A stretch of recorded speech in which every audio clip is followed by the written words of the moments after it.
All right, good morning, everyone. I want to welcome everyone to the 2019 Summer Quarterly Meeting of the Tennessee Higher Education Commission. I want to start by saying that we are grateful to the TCAT Smyrna campus for hosting us here this morning. And this is a beautiful facility and a real, I think, a real example of what of the future of higher education, technical training. Can everyone hear me?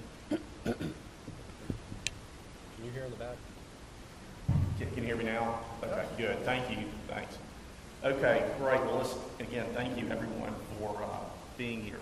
I also, just a special word of thanks to THEC staff for organizing this. I know that it took a lot of extra work and preparation to hold an off-site meeting like this, and so I know I speak for my fellow commissioners when we say we are really grateful for the work and the effort that you put into hosting this meeting here.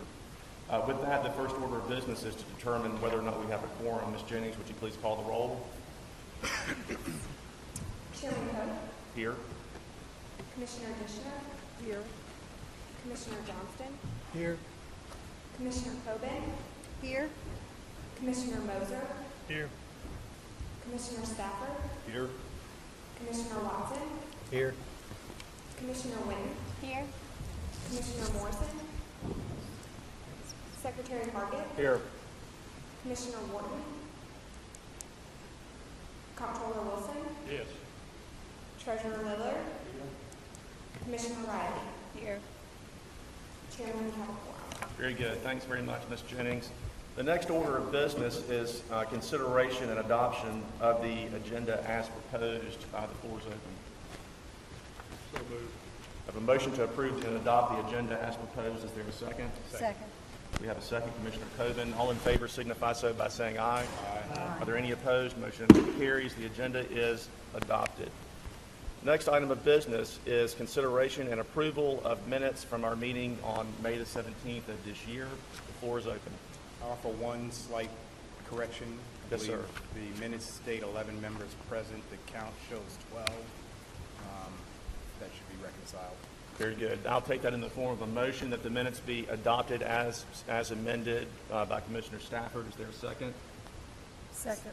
We have a second. Any further discussion? Hearing none, all in favor signify so by saying aye. Aye. Are there any opposed? Motion carries. Minutes are adopted as amended. Next item of business is the chairman's report.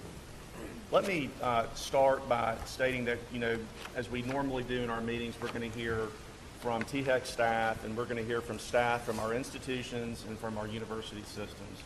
One thing I hope that everyone will keep in mind as you hear from these people today is the tremendous amount of collaboration that goes on between our commission staff and the staffs at the institutions and at the systems. As everyone in this room knows, higher education is a multi-billion-dollar enterprise in this state, and it is no small feat to coordinate and to organize. And we are truly blessed to have the staff that we have, both system-wide with institutions and with this commission.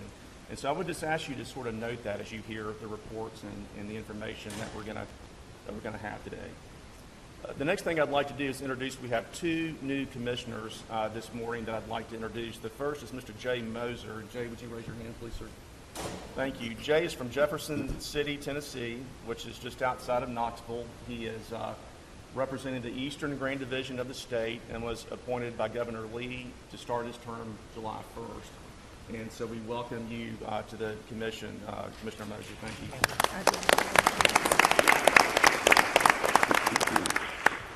And next we have Celeste Riley. Celeste, if you'd raise your hand, please. Thank you so much. Celeste is our new student commissioner. She also has the distinction of being the first non-traditional student representative on the commission. I think that's really, really important, and it's about time that we've had someone like Celeste on our commission. She brings a unique perspective that I think probably no one else on this commission can bring. And so we're really grateful for her willingness to serve, and we want to welcome her to the commission.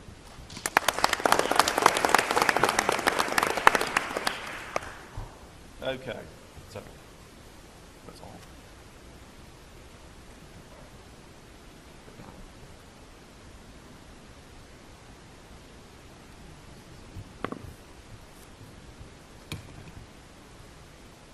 Okay, can everyone hear me? Hello, testing.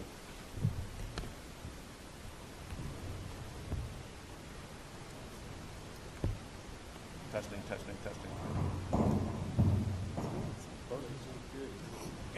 Vernon's live.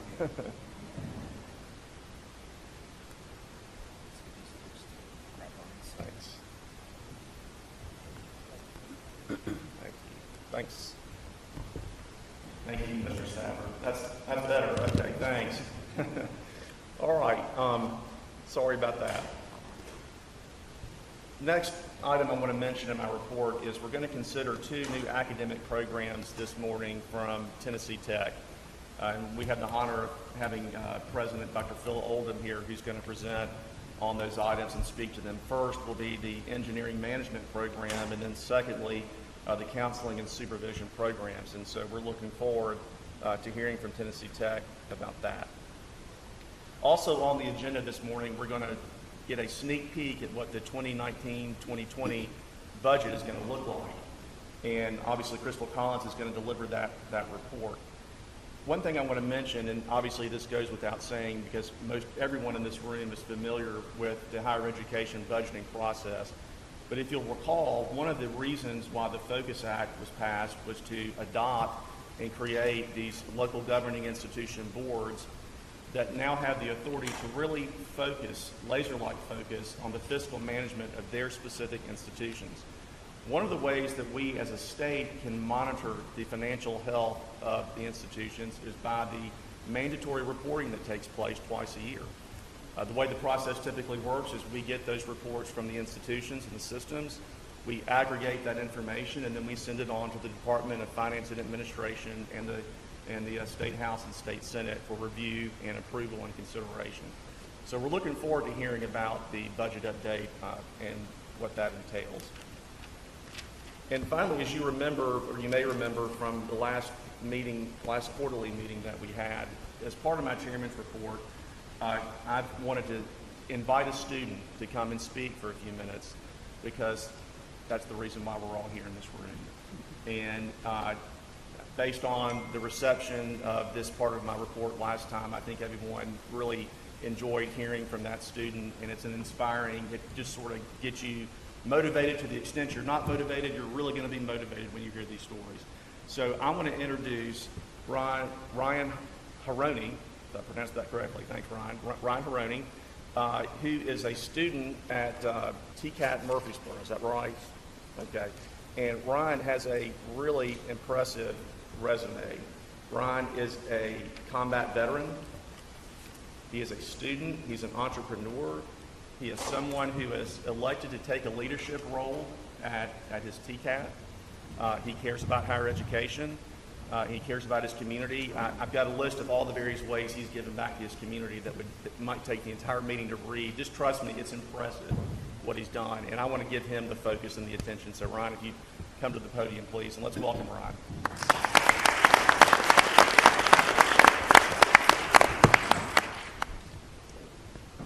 Thank you. You guys hear me now?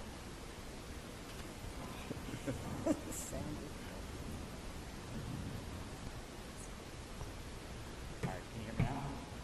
All right. So I'm Ryan Haroni. I'm a student here at TCAT Murfreesboro. One of the things that I've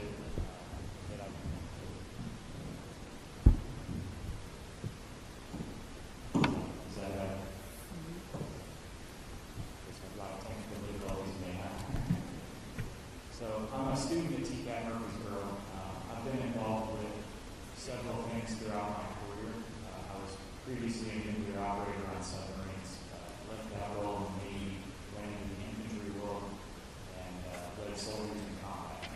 So I have exposure to nearly every aspect of what TCAT teaches. I've been certified as a machinist, a welder. I've even actually medical care soldiers in combat.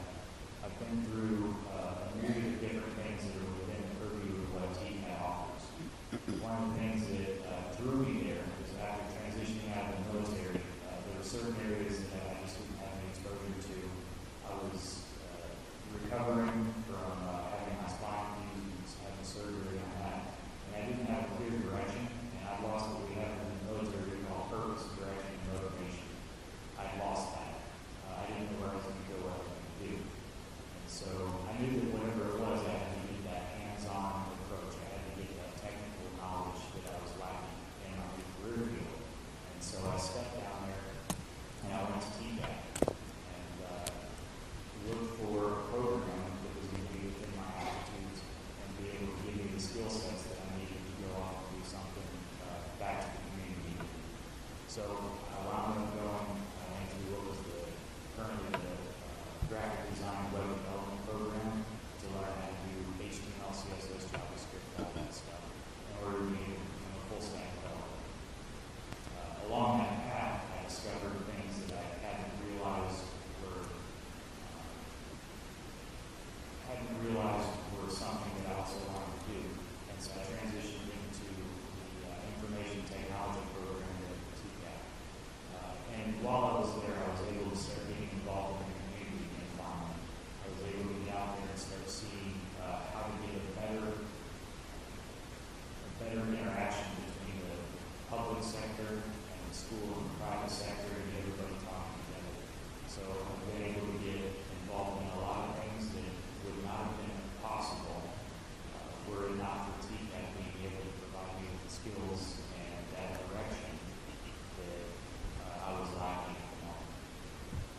So, transitioning forward, I'm not sure exactly where my path is going to take me, but I do know, without a doubt, that path is going to be to help to foster the growth between the relationships between the private sector, private industries, and the educational institutions.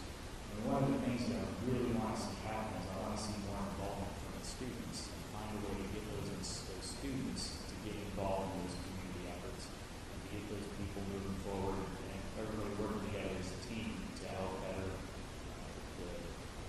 the industries all the way across Tennessee.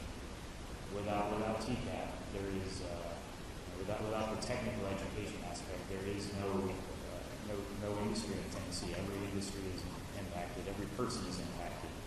And I think a lot of times industries and people out there forget that, and I want to be able to bring more spotlight to that. I think that's about all I've got. Ron, thanks. Do we have any questions for Ron before? Any questions for Ron at all? Okay, Ron, thank you very much. No Yes, sir. question, can I make a comment? Yes, sir. We do have a comment, Secretary Hargett. Just want to thank you for your service to our great nation. We're blessed to have you among us, and we could not sit in a room like this today without your service, so thank you Amen. very much. Yeah. Thanks, sir. Thanks, Ron.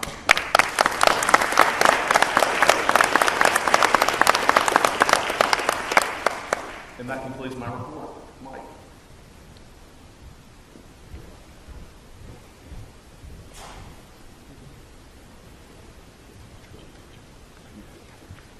Thank you, Mr. Chairman, and members of the commission, in particular our two new members. We're very honored to have you on the board.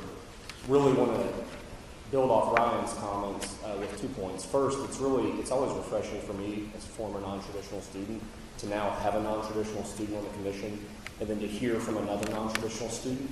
It's a great reminder to the commission, the statistics are clear in Tennessee. The traditional student is not the majority student anymore. And we need to work to continue to serve those students, of course, as first-time freshmen. But we've probably got to think pretty hard about some of our delivery systems and how that works for a mother of 7, for instance, like Celeste, or for a veteran like Ryan. I want to recognize our presidents that are here today. We have President Boyd from the University of Tennessee, Dr. Glover from Tennessee State University, Dr. Olam from Tennessee Tech, as well as Tennessee Tech President Emeritus Dr. Volpe, and then Dr. Brian Nolan from East Tennessee State University. Had the opportunity last week to be with the other 49 people that do this job in America, and I would just tell you what I was struck by is in states where students come first, the common denominator is presidents that get along. And when presidents in the SHIO agency don't get along, or when presidents begin turf wars, that's when students slip from the radar. And we're very fortunate with this cohort of presidents, and I can tell you we communicate weekly, if not daily, and so I'm grateful to each of them for their partnership. Just a few administrative notes. We have 2 new staff members I'd like to recognize. Paul, please stand up. Paul Marshall is new in our Capitol Facilities Office. He is also a United States Marine combat veteran. We stole him away from some college in Nashville, Vanderbilt. I forget the name. But he now works at THEC, and he'll be working with Patty in our Capitol shop. Russell, are you here? Russell Van Zomeren. Russell he just started with us as our research analyst in the research division. I will tell you, I envy Russell. He has the most fun job in this agency, trust me. This is the utility player job. And he also just got married, so we're very thankful to have him here, and congratulations. And then finally, we want to recognize, as you all know, we had about 5 staff members we recognized at last meeting for attaining their doctorate. And we have yet another, Dr. Julie Roberts. Please stand up.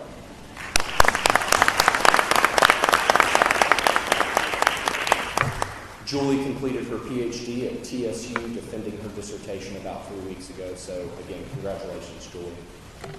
One of the things that I'd like to dig into briefly is really a 2-part update. First, I think each year it's good for us to just do a little bit of a comparison check with other states from a fiscal perspective. So much of what THEC does this year, our throughput or management will be $3.7 billion, either financial aid or operating funds or capital. With that much money on the table, every year I want to give you all a chance just to kind of see how we're comparing with other states. So I'll do that briefly. And then second, probably the most high visibility initiative we have right now is the GET Act, the Governor's Investment in Vocational Education. We are fortunate to have Shelley Travis leading that work for the Commission, and I'm going to ask her to come up briefly and just walk you through the components of the program. But first, our fiscal health checkup. We asked Dr. Stephen Gentile and his team to break down some key metrics and see how we stack up with other states.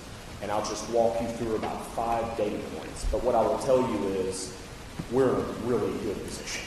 And everybody on this commission should feel, I think, very fortunate because Tennessee is in an enviable position both regionally and, as you'll see, nationally. Our first data comparison was to see, of all the 50 states, what percent of tax revenues are going into higher education. And you will see that Tennessee is just about in the upper quartile of states. There is no doubt the states, when you see news about higher education disinvestment or divestment, it's typically going to be one of the states on the left side of the axis. And the states that are doing really well or investing deeply in higher education, you're going to see on the right side. So this is a good place for the state to be. But where this feeds us, that I think is most important, is how we think about student aid. And Tennessee, as you all know, has made a series of investments. They really began in 2004 when we launched the Hope Scholarship. They continued in 2014 when we launched Tennessee Promise and then Tennessee Reconnect. And throughout that period, we've continued to remember low-income students with our TSAA awards, which this year we are very nearly fully funding every student in need with TSAA. So the net result of this kind of funding strategy from the state takes us here. We now know we are the #1 state in the South for student aid, and actually, we are now #1 in the nation for student aid.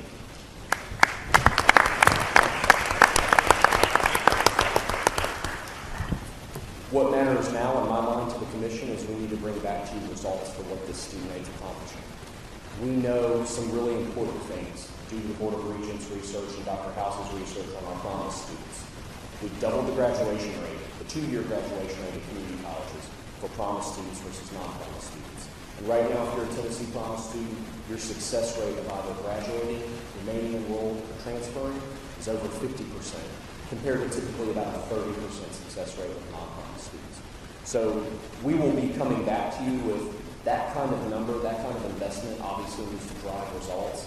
But when you see news from places like Alaska right now and their higher ed funding crisis, or a Commonwealth to the north of us where the university system is actually suing the governor over higher ed disinvestment, this is really encouraging. We need to talk, of course, though, about students and where their tuition fund, the degree to which their tuition funds higher education. Now, again, there's something really interesting here, because if you went back to this graph, if you're on the left side of this graph, meaning the state's not investing deeply, you're typically going to find yourself on the right side of this graph, which is the extent to which tuition is driving investment. If you're a university in Tennessee, about 30% of your funds are coming from the state and 70% are coming from students.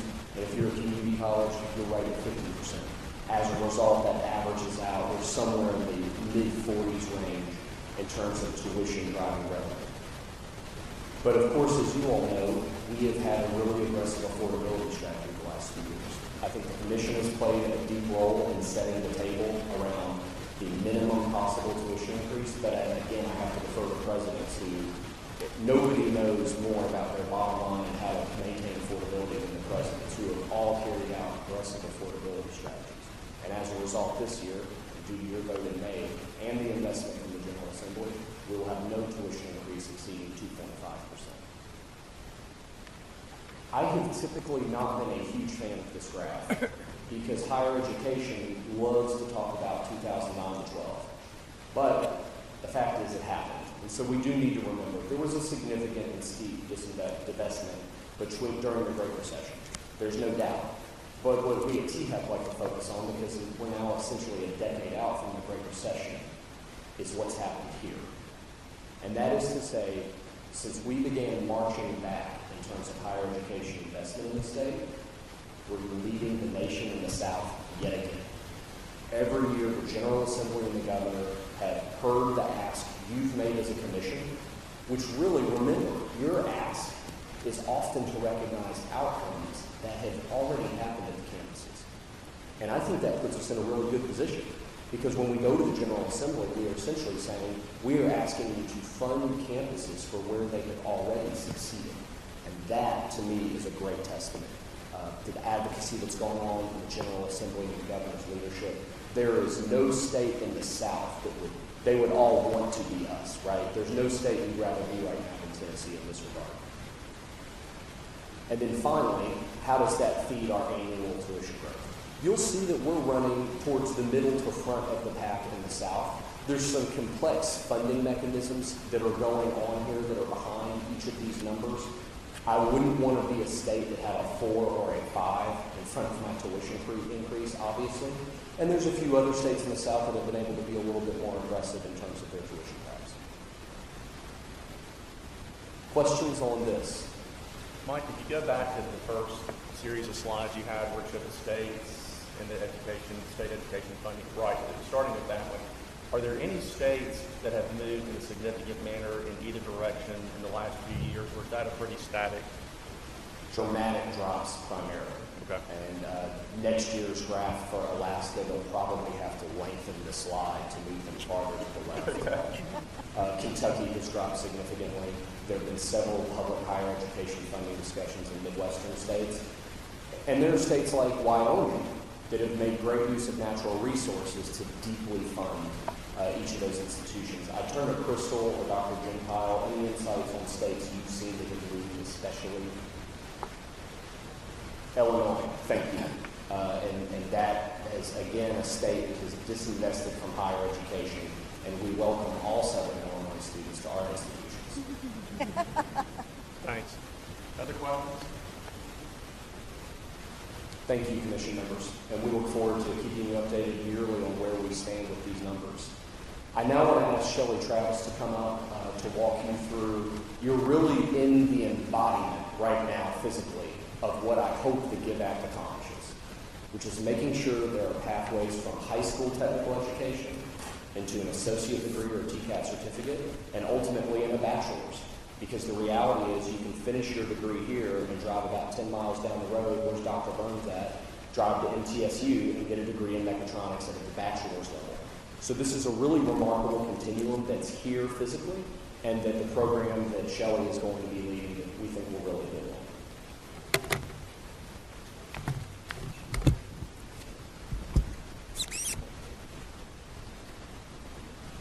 Good morning, Chairman Cope and members of the Commission. I'm Shelley Travis. I'm the Senior Director for Workforce Development and Economic Development at THEC, and I'm very excited to bring an update to you this morning on the Governor's investment in vocational education.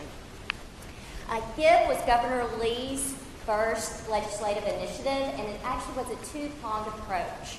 One was the GIVE Act, that will fund student grants, a student grant program for dual enrollment, and the GIVE community grants, which I'm going to speak to you about today. GIVE is designed to foster long-term regional partnerships between colleges of applied technology, community colleges, workforce development agencies, and our K-12 partners to ensure that education institutions are producing credentials that employers want while driving new industry to our state.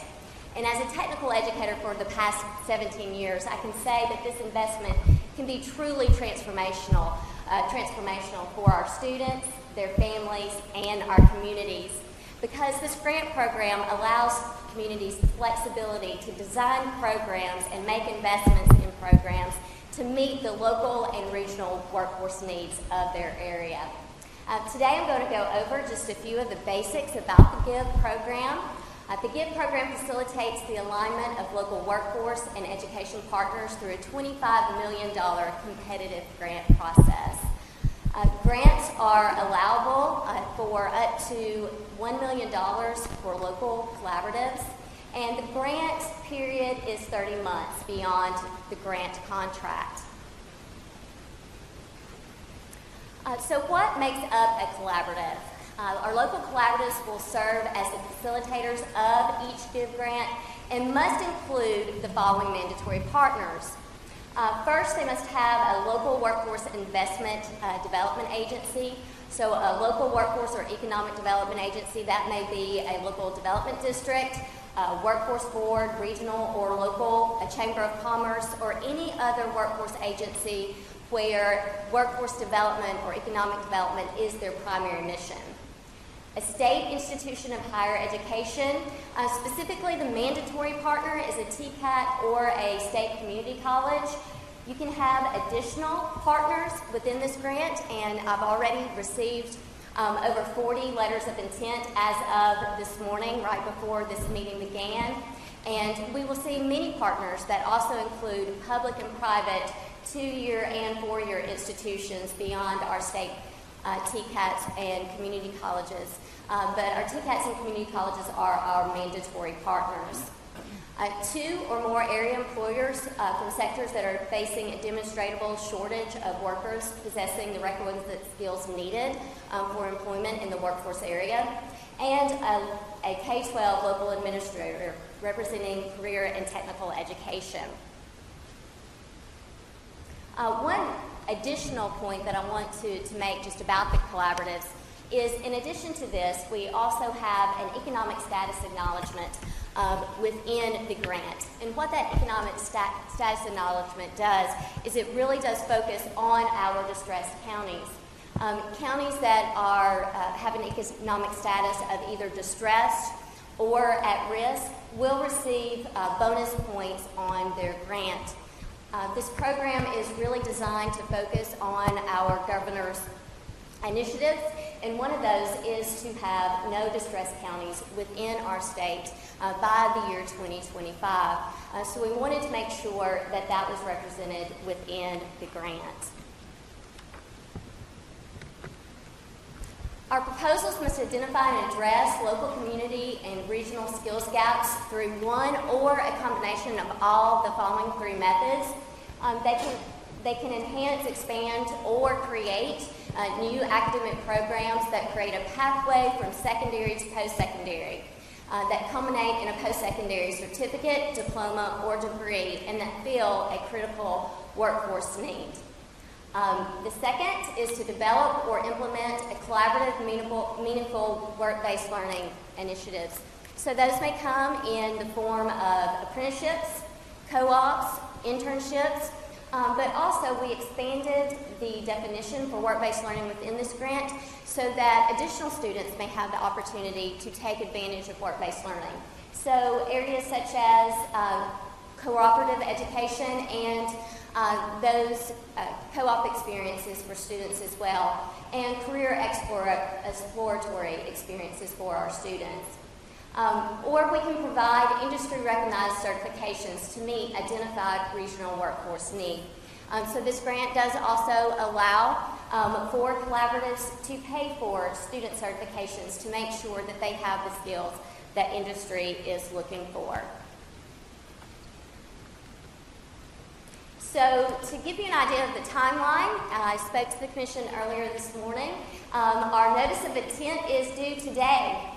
So wonderful planning on my part. We were very busy. Today, as of 8:30 this morning, we had received over 40 letters of intent. So our communities are very excited about this opportunity. To date, we have presented the GIVE program to over 500 partners within a collaborative, whether that's our K-12 partners, our workforce and industry partners, and our post-secondary partners across the state.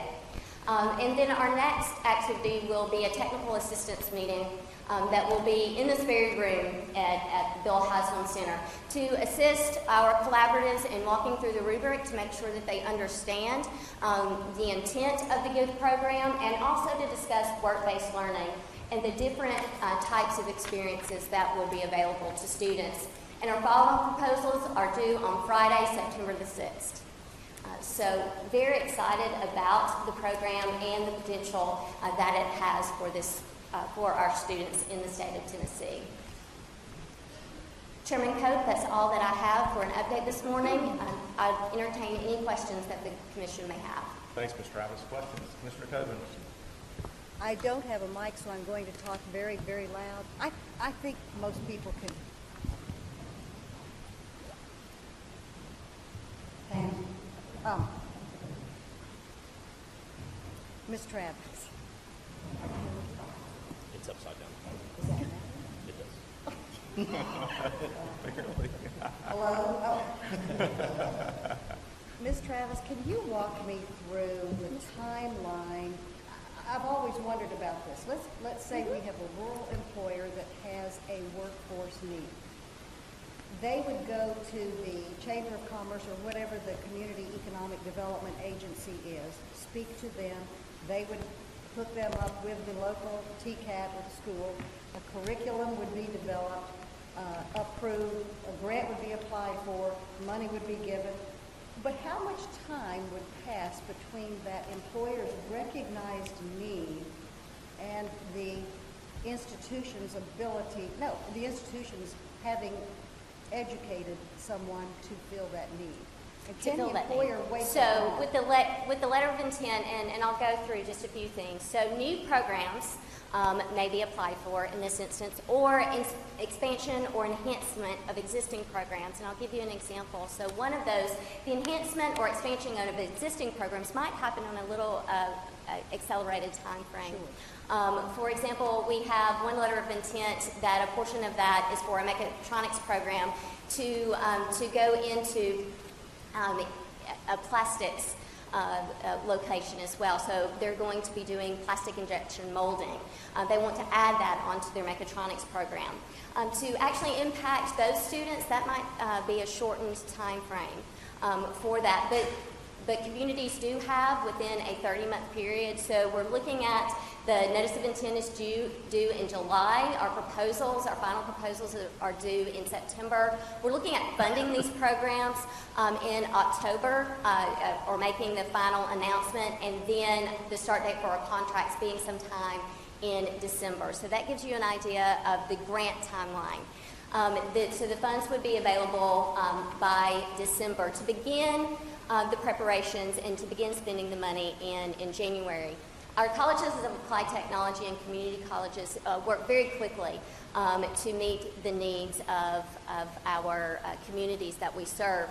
So at that time, they can begin spending the money within the programs, and many of those programs, depending on what the curriculum needs are, may actually be available to students as early as the fall, within some of our the following year, so say fall of 2020. In some of our prior grant programs, and looking at those that we funded through LEAP, many of those programs were funded in January and then opened doors for brand new programs beginning in the fall. Our colleges of applied technology do work very quickly to make sure, and also our community colleges, to make sure that they're meeting those industry needs.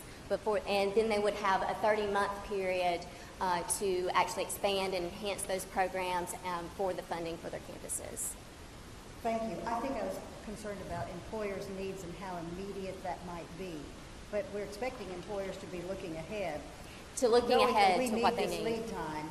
So, okay, Yes, thank you. so the funding would be available to them beginning in the December timeframe so that they could start work in January. Thank you.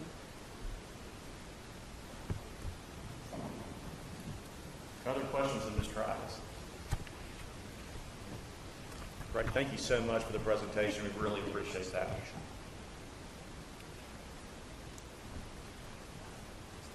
Okay, that concludes, I assume, Mike, your executive report. So we will move on now to the first agenda item, which is agenda item 1, Dr. Stephanie Beller-Chase. Thank you, Chairman Cope, Director Krause, members of the Commission, good morning. I have 2 action items for your consideration today. Action item 1 has 4 different components. The Committee on Post-Secondary Educational Institutions has recommended the approval of all the components. Component 1 is a reauthorization. It has been recommended that the institutions listed in Section 1A be granted reauthorization for the period of September 1st, 2019 through August 31st, 2020 as follows. There's 37 institutions for regular authorization and 6 for temporary. And the difference there, regular means you've been authorized for more than 2 years, and temporary means you've been authorized less than 2 years. And at this, for this period, we don't have any recommendations for conditional authorization. For components 2 and 3, it's initial authorization and new programs. It's been recommended that the 4 institutions listed in Section 1B and the 5 new programs listed in Section 1C be granted temporary authorization and approval, respectively. Component 4 is optional expedited authorization. It has been recommended that the 12 institutions in Section 1B be granted optional expedited authorization. That concludes the recommendation for action item 1. Yes, Mr. sir. Stafford. Dr. Beller-Chase, thank you for the presentation. With regard to the expedited authorizations, I see 4 University of Augustine, St. Augustine Health and Sciences. Can you tell me what locations these would be throughout the state? Yes, sir. Well, actually, the St. Augustine's are recruitment only, so they do not have a brick and mortar. They recruit Tennessee students, which creates a physical presence, which creates the need to be authorized. And we authorize, we're location specific, so any location that will be recruiting has to be authorized, and they've chosen the optional expedited authorization route. So they're located in San Marcos, California, Coral Gables, Florida, St. Augustine, Florida, and Austin, Texas. So they recruit Tennessee students, therefore creating a physical presence, but they do not have a brick and mortar. So the students would go to them physically or take online courses from them.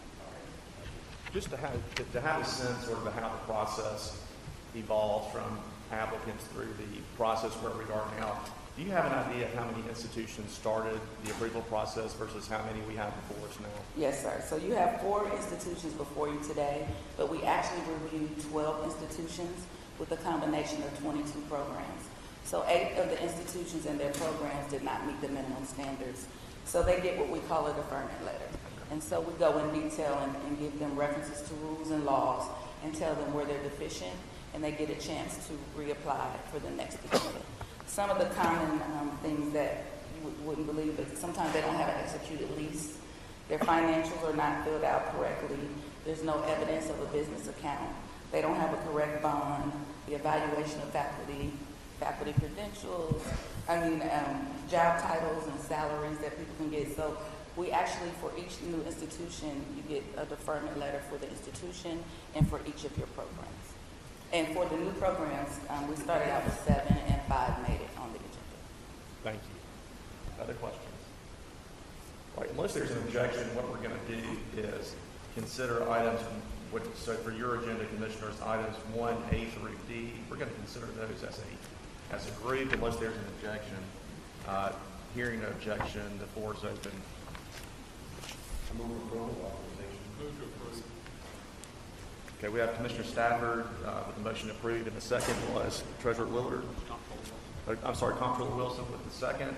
So again, the motion on the floor is to approve and adopt the recommendations on item 1A through D. Any further discussion? Okay, hearing none, all in favor signify so by saying aye. Aye. Are there any opposed? Motion carries. Dr. Beller-Chase. And lastly, for action item 2, in section 1E, are recommendations for Mrs. Merlunder Lattimore and Dr. Keith Lindsay to be appointed to the Committee on Post-Secondary Educational Institutions, and for Ms. Vicki Birch, Mr. Galen Hall, Mr. Steve South, and Dr. Early Still to be reappointed to the committee for a 3-year term starting on July 1st, 2019 through June 30th, 2022. Thank you. Okay, the floor is open. I move approval of these items presented. Okay, motion from Commissioner Stafford. Is there a second? Second. There's a second from Commissioner Coben. Further discussion? Hearing none, all in favor signify so by saying aye. Are there any opposed? Motion carries. Thank you, Dr. Beller-Chase. Next, item 2, new academic programs. Dr. Oldham.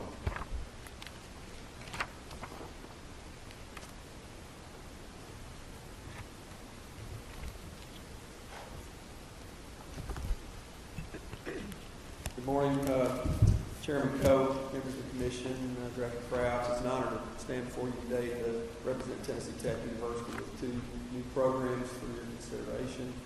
Well, we're excited about this. I can assure you that a significant amount of faculty and staff time has gone into looking at these programs, reviewing the possibilities, surveying graduates and employers to get information to make sure that these programs meet real needs for real students. And just to give you an idea about how many people are involved in some of this, because a lot of that happens behind the scenes, and as a commission, you wouldn't normally see some of that. I'd like for everybody from Tennessee Tech here today to stand up for just a second. Okay, and I can show you, these are the people that worked on all of this, as well as many other colleagues. You can be seated. And they're here today to support these programs.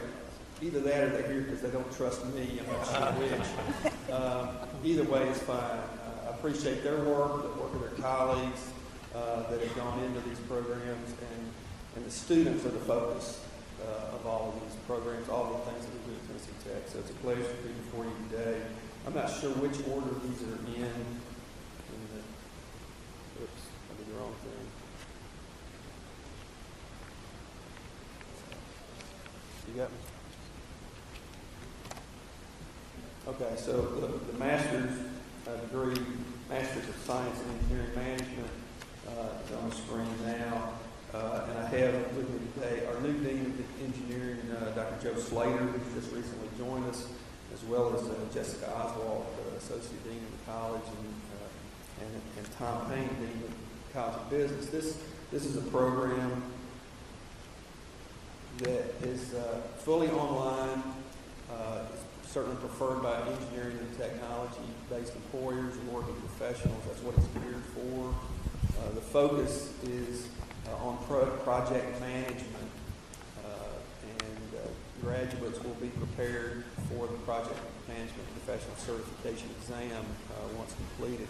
This is a true collaboration, a joint program between the College of Business and the College of Engineering, and that's one of the main aspects that makes it somewhat unique in the higher education landscape now. Slide that just highlights the alignment between the state master plan with this particular program and Tennessee Tech's mission as a technological university. Hopefully it goes without saying that engineering is a cornerstone of our campus, and we meet a significant demand for engineering professionals in the workforce throughout Tennessee, and this program is an extension of that. The need for the program, feasibility studies have indicated a survey of over 200 employers with about a 50% response rate, which is pretty significant, pretty high response rate. 86% of those that responded were very supportive of this particular program. We also surveyed over 2,000 recent Tennessee Tech engineering graduates with about a 10% response rate and a very high, almost 85% response of interest in this particular program. So what you're seeing is employers around the state see a great need for this continuing education for their engineering professionals, and they need it delivered in a convenient way, hence the online format, so that working professionals can continue their education, particularly in areas now that as they work for a while, they realize they need more experience and education in project management related areas.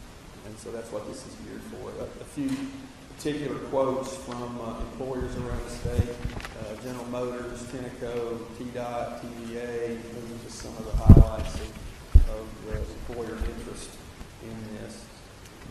Enrollment projections are pretty significant here. And at first glance, you might think that this is maybe an overestimate, but we, through surveys and focus groups, we absolutely know that there are a significant number of current students as well as recent graduates that are ready to sign up for this program almost immediately. So we don't feel like this is an overestimate in any way. So we expect within a 5-year period to reach a steady state of 65 or 70 students in the program. We do anticipate that a number of these students will be part-time students taking a course or two here or there as they're able to, because they're working professionals. And so that's accommodated within the financial plan and enrollment projections as well in terms of total full-time enrollment. And we expect by year 5 to be graduating 15 to 20 graduates per year. The financial implications of this, we expect by year 3 to be a sustainable, viable program financially, so that the initial costs are met or exceeded by recurring tuition dollars and revenues.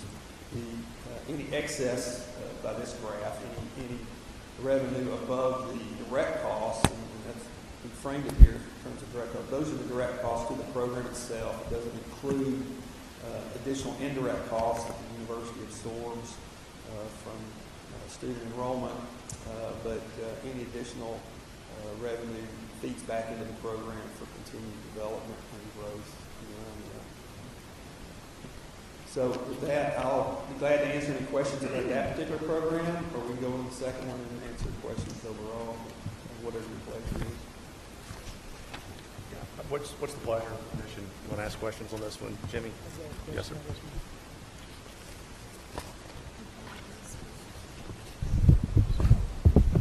President Elder, thank you for the presentation. I want to applaud you on the availability and the delivery and accessibility of this program, especially being online, the recognition of how people go to school these days. What I wanted to mention, though, is I was meeting with some business and industry just this week, just a couple days ago, specifically around project management. And they really stressed the idea of real-world experience, work-based learning, and internship. So what I would suggest is, if not mandatory in this program, certainly would be optional. I think you would find your industry's partners would be all very much open to that. Yes, sir. We agree totally that our educational model at Tennessee Tech is very much built on those kinds of experiences for all of our students. I think the expectation in this particular program is that these are already working professionals that are getting that kind of experience on a daily basis because they are in the workforce already. This particular program is really good. It's pretty regimented in terms of 33 credit hours, 11 very specific courses. About a third of those courses are in the College of Business. So these are business-related courses speaking directly to helping those working professional engineers to gain the additional skill sets that they're probably needing to use at that particular time on the business side, but the other 2/3 of the course hours are in engineering for project management. So it's a real blending of those skill sets to kind of round out. Our expectation is that these are individuals who already have a bachelor's degree in some engineering discipline. So technically they're well served and they're well prepared. This just gives them that extra level of support for the job that they're currently doing. Mr. Stafford? Dr. Owen, thank you for your presentation. I agree with my colleague, Commissioner Johnson, in terms of the presentation or the delivery of the product. I presume this is not the first completely online delivery that you've encountered. If it is not, what are your success metrics, or what metrics are you using to measure the success of online? That's a good question. Yes, we do other online programs. College of Business actually was, at Tennessee Tech, was a pioneer in producing a fully online MBA program a number of years ago. So the College of Business in particular has a lot of experience with online programming at Tennessee Tech with a great deal of success.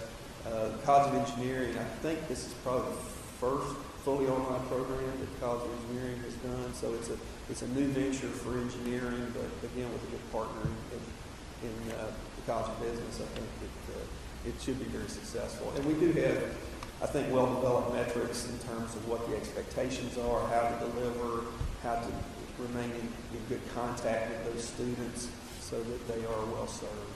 And second question, do you know whether there is a lower cost to deliver through online, or is the cost the same regardless of whether it's online or in person? I'm just talking from my experience. The costing of online programs can vary pretty dramatically depending on the nature of the program. I can't speak directly to the cost of this particular program. Some of the others might be able to. Online programs are not necessarily cheaper than a traditional on-campus program. Sometimes they are, sometimes they're not. It depends a lot on the nature of the material, the nature of the faculty involved, how complex it is, how the economy in terms of number of students involved, how specialized. There's a lot of factors that can enter into it. So it's a little bit of a misconception that online programs are always cheaper. They're not necessarily that way, but we try to factor that into our look at these particular programs. Dr. Olden, is there a reason why, just for example, on looking at, for example, at UTK, they offer a concentration in engineering management with a different master's degree. And I'm curious what the substantive difference may be between what you're offering as getting a master's degree with this specific designation versus another master's degree with a concentration. What would be the benefit of doing what you're offering? Yeah. Jessica, I don't know if you or the dean could address this, but I think in terms of marketing, it's a little different. Students have some preference for one versus the other. Sometimes it's the employer that prefers one or the other, but it's going to... So students were very interested in an engineering management degree itself, not another degree program, for one thing. And the fact that this program combines business and engineering courses was very attractive to students. The one at UTK is all engineering. They can take business courses as electives, but there are none specified that they have to take. Other questions for Dr. Olden? Yes, ma'am. Commissioner Dishner. Just a couple of questions. One, I know that you mentioned that this was a cohort model, cohort starting in spring. Correct. But then you also mentioned that it was possible for the student to take courses more randomly, I might say. Is that, did I understand it correctly? I believe so. The idea is to make it as convenient for the student as possible. And so I think there is an expectation that some students will progress more rapidly than others based on their work requirements and so forth. So there should be an ability to kind of plug in as they need to or to accelerate as possible. But in order to maintain program control and minimize costs, we need to try to regiment those courses as well as possible. So there's a balance here, but I think certainly the program faculty are well aware of that, and will certainly make every attempt to make sure it's convenient for students. Would work to accommodate. Yeah. And also, I was curious about the UT Chattanooga program. Is it also based on a project management model? It does have project management involved. It also is, there's no business involvement, no business courses involved in the UTC program, so ours is structured a little bit differently than that. Other questions on this particular one? Yes, I do have a question. Yes, ma'am. This is not working now. Thank you. Can you hear me? Yes. Okay, thank you so much for your presentation. As a non-traditional student, I have taken many online courses. Typically, they are more expensive. The materials are more expensive. My question to you is, as you said, many of these students are already working in that area. And so they want to improve their skill set, and we appreciate that because certainly that makes a huge difference, makes us more marketable and really understanding the material. Would you have a cap on the costs? Because some of the costs are really, almost double, to be quite honest, when you're talking about online courses and the materials that go along with it. Thank you. I'm not sure about any additional costs, material-wise. The costs here are pretty much consistent with our normal tuition fee model. That we do have a modest online fee that is attached to all online courses, but it's not a significant addition to normal tuition requirements. Thank you, Mr. Riley. Anyone else? Mr. Watson? Okay. All right, very good. Thanks, Dr. Oldham. I guess we're going to vote on this item first, and then there's a second item. So the floor is open. Motion to approve and a second. All right, we have a motion to approve and a second. Is there any further discussion on this item? Hearing none, all in favor signify adoption of the motion by saying aye. Aye. Are there any opposed? Motion carries. Thanks, Dr. Oldham. Thank you very much. The next program up for your consideration is a PhD program in counseling and supervision. This will be, if approved, this will be the 5th doctoral program at Tennessee Tech University, the 4th PhD program. We're excited about this for a couple of reasons, one of which is that it certainly will be an accredited program. It's built on 2 current master's programs, concentrations in counseling, one in clinical mental health counseling, one in school counseling. It would follow the guidelines as a 48-hour program for students who have completed a master's in counseling already. K-Prep is the national accrediting body for such programs.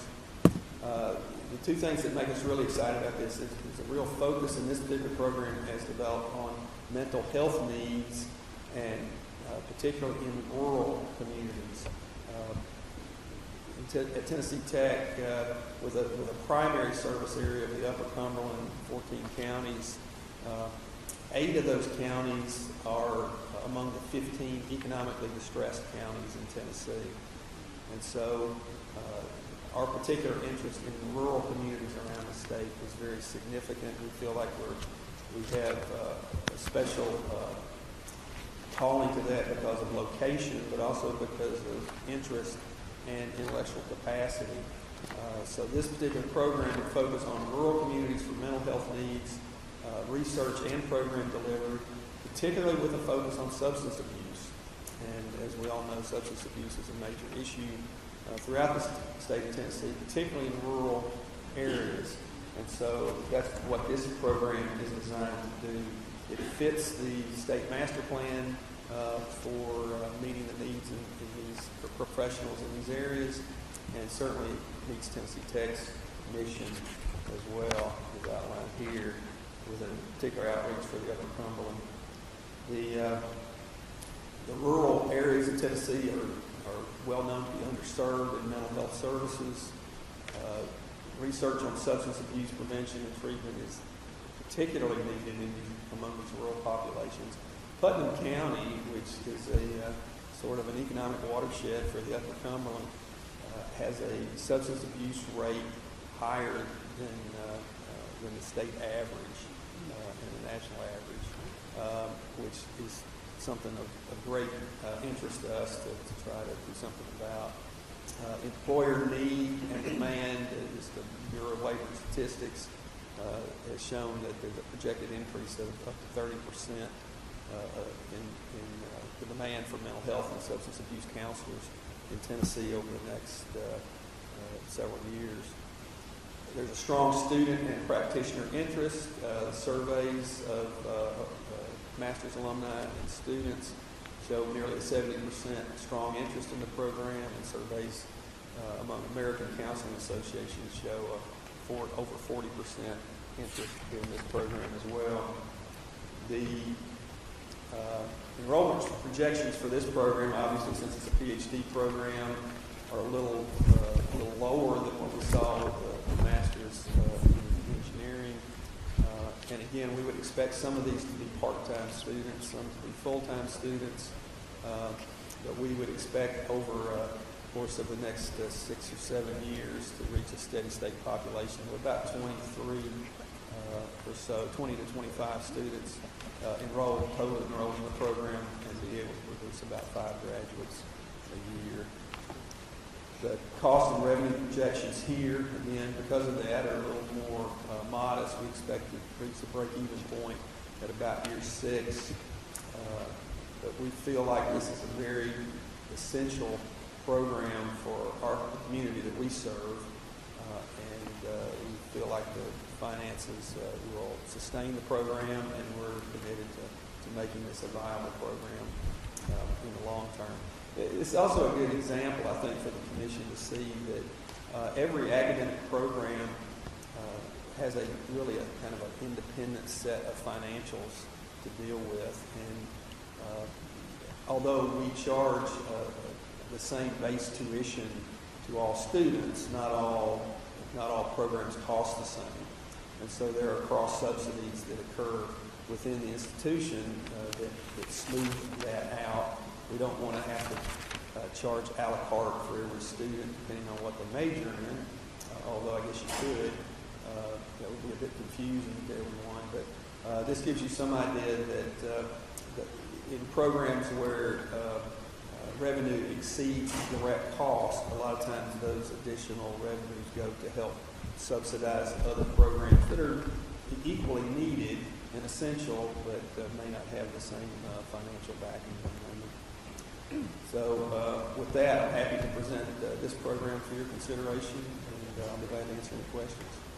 Questions for Dr. Holmes? Commissioner Winton? Thank you for the presentation. I'm super excited about the program. I do have a question, though, about the mandatory internship requirement. So one of the things, of course, in my world at Blue Cross, one of the things that we struggle with is finding providers that are able to provide this type of care. And so my question to you is, how are these interns going to work, and what employers are you going to utilize for those people to get these skill sets that they need? Because you don't have many in the rural area, so I would anticipate they'd have to go to Nashville or Memphis in order to receive that education. So how would that work? Well, my understanding is we have, as part of the process of developing the proposal, we've connected with a number of providers, service providers, and they gave us a lot of information. I have a list here in front of me of about 16 internship and clinical sites for students to be part of. But I'd be happy for either Dr. Stein or Dr. Loftus is here with me today to address that more specifically if they want to.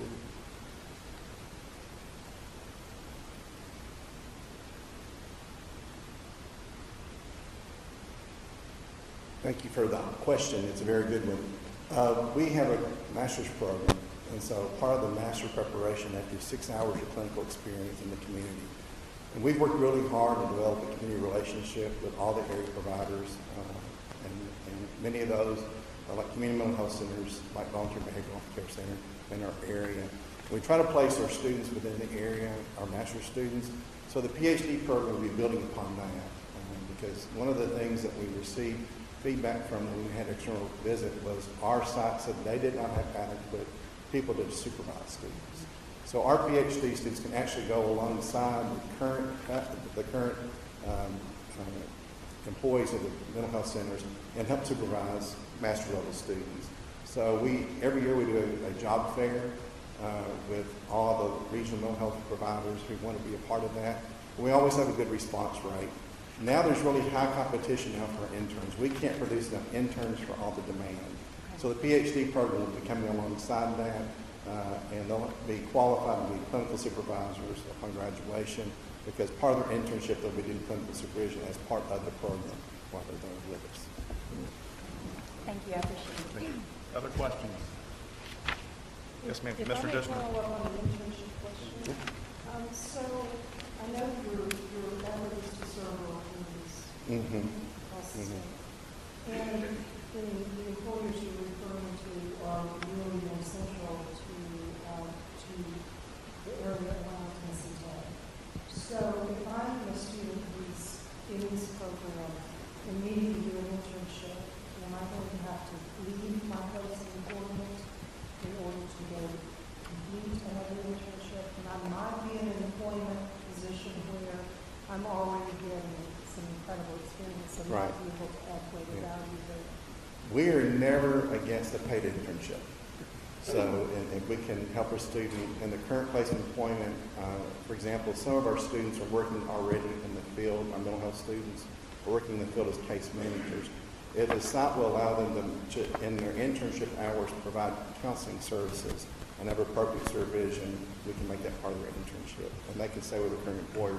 The same thing would go for a PhD student. If the agency has a need, which we see that they do have a need for supervising clinicians, if they would make that part of their job, it can be embedded, but they specifically have to do the counseling supervision and not other tasks not related to that. I applaud you for that. I see too many programs where students are asked to do beyond the scope of their regular employment, where they may be getting better experience in their current employer than what they're doing outside of that internship, and may be able to add greater value. And sometimes it's a student's decision because they want because you said the mental health services and A&D services are not always well joined in the community. So sometimes I say, I need expertise in addiction, so they may choose to go beyond that and choose to work in that setting. So we're just, we try to be as flexible as possible with students and make individual decisions based on student needs as much as we can. And still make accreditation. Could I follow with a second question, Mr. Chair? Yes, ma'am. Unrelated, Okay. but maybe related. But it is about the cost of the program, and I'm curious, and in the statement that you made earlier, and I do understand that there's a base rate for coursework on campus.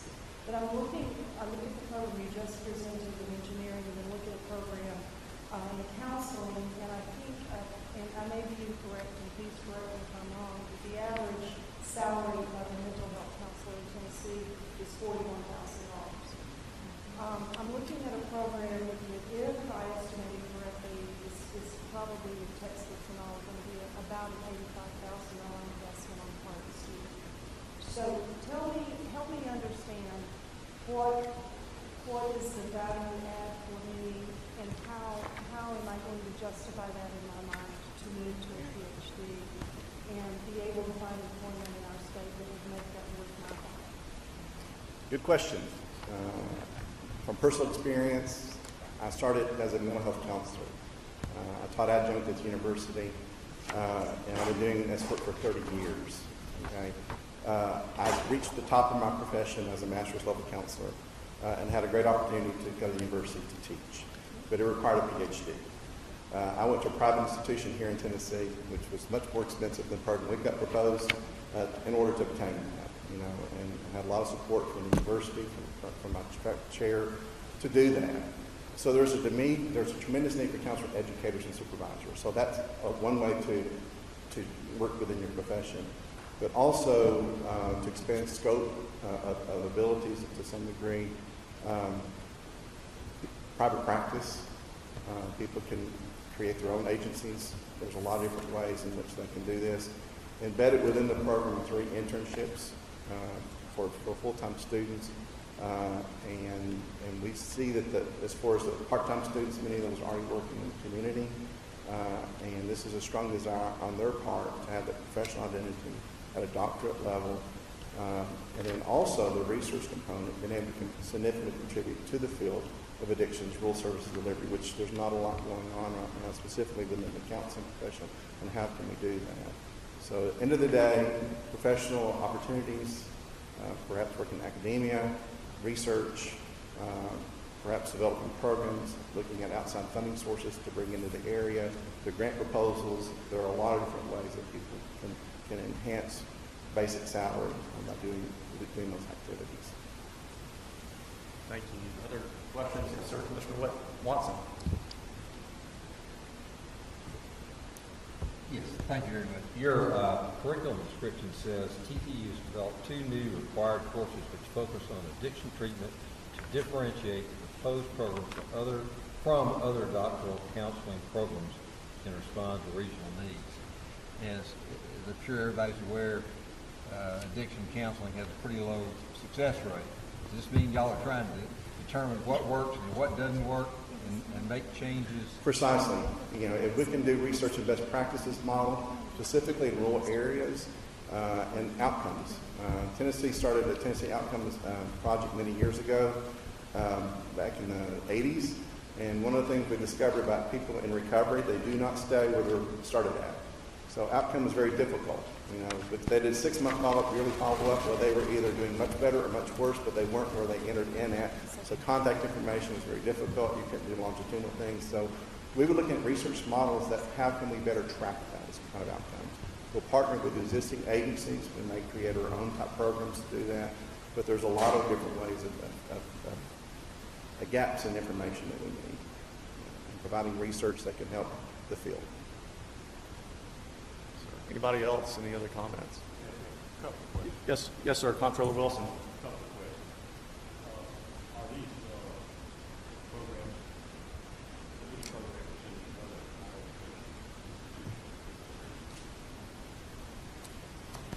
We have 2 sister universities that offer comparable degrees, UT Knoxville and Memphis.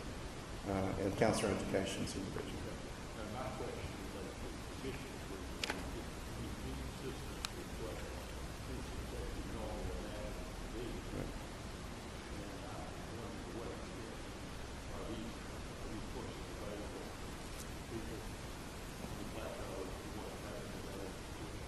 Yeah, we have a strong master's program and at 60 hours, and many of these courses are extensions beyond their accelerated and advanced courses and the courses we currently offer.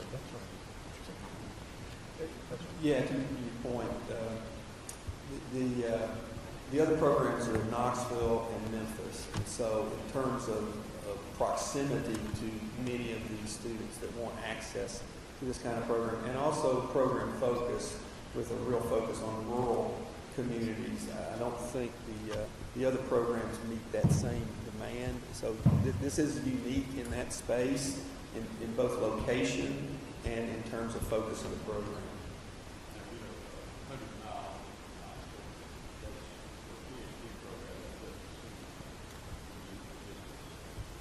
Yeah, you wouldn't think so, but for a working professional in the Upper Cumberland area, that might very well be a deterrent.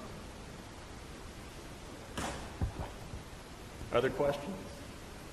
Comments? Yes, sir. Secretary Hargett.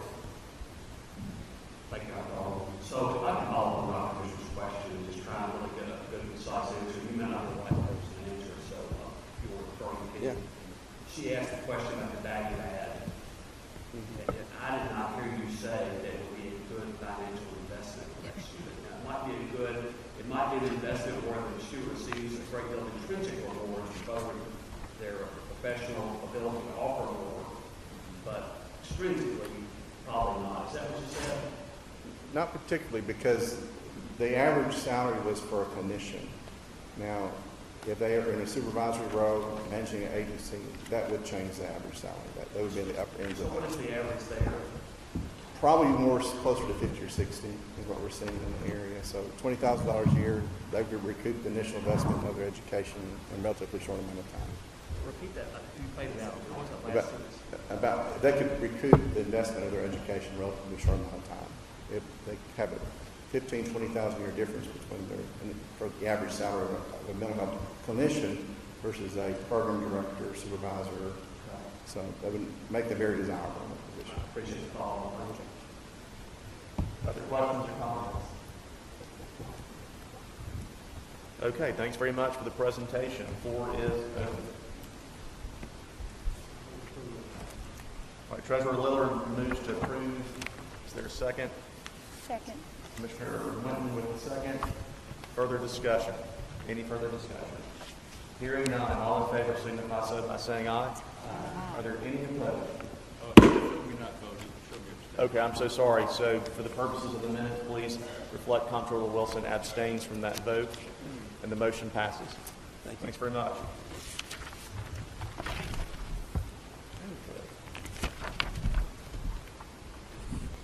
All right, Crystal Collins, you're next, I think. I was confused for a second. I looked up. I said, "That's not me." Like, I've been replaced and didn't even know it. The Facebook app. I'll start by saying thank you to Shelley Travis for officially now being the shortest person at THEC. I don't feel quite so bad. Although we'll see how this goes with this microphone. Good morning, everyone. Mr. Chairman, Director Krause, members of the Commission. I'm going to speak briefly this morning on the 19-20 proposed operating budgets. This should be familiar to many of you who have been on the Commission for a period of time, but today we're going to focus a little bit differently, and we're going to actually talk about how some of this money is being spent on our college campuses rather than just looking at a whole bunch of dollars and cents, which is how we normally do this. So my first big slide today is going to be a discussion of the operating budget process, but Chairman Cope sort of stole my thunder, and he actually did a really good job of explaining it. So I'm not going to go through this again other than to point out one small change from previous submission cycles. As Chairman Cope mentioned, due to the Focus Act, the 6 LGIs now report directly to us and then have a tangential reporting role to TBR. And that tangential role is related to debt service, which is a part of the Focus Act to make sure, because TBR is still associated with how those institutions service their debt. So you'll see that little dotted line from the LGIs to the Board of Regents. But otherwise, everything comes to us. We aggregate that information, and we provide that information to Finance and Administration after we discuss it today here with you.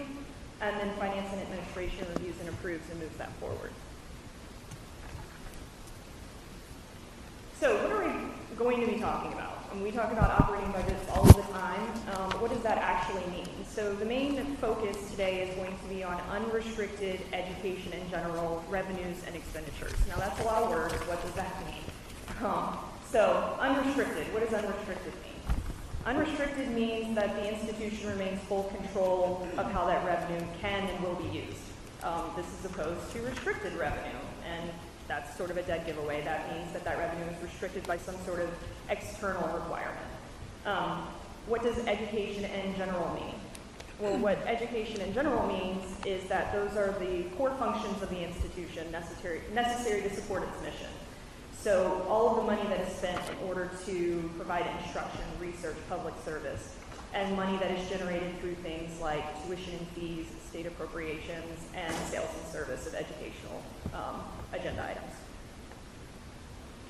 Now, also in your package, this is agenda item 3, by the way, you'll see an analysis of fees, an overview of auxiliary revenues, and again, auxiliary revenues are revenues that are generated by self-supporting entities on campuses. Think bookstores, food service, dormitories, and on some campuses, even athletics are auxiliaries. So those are self-supporting entities. And then we'll also, your agenda item also includes an overview of athletics by source, looking specifically at how much athletic revenue is generated from athletic fees.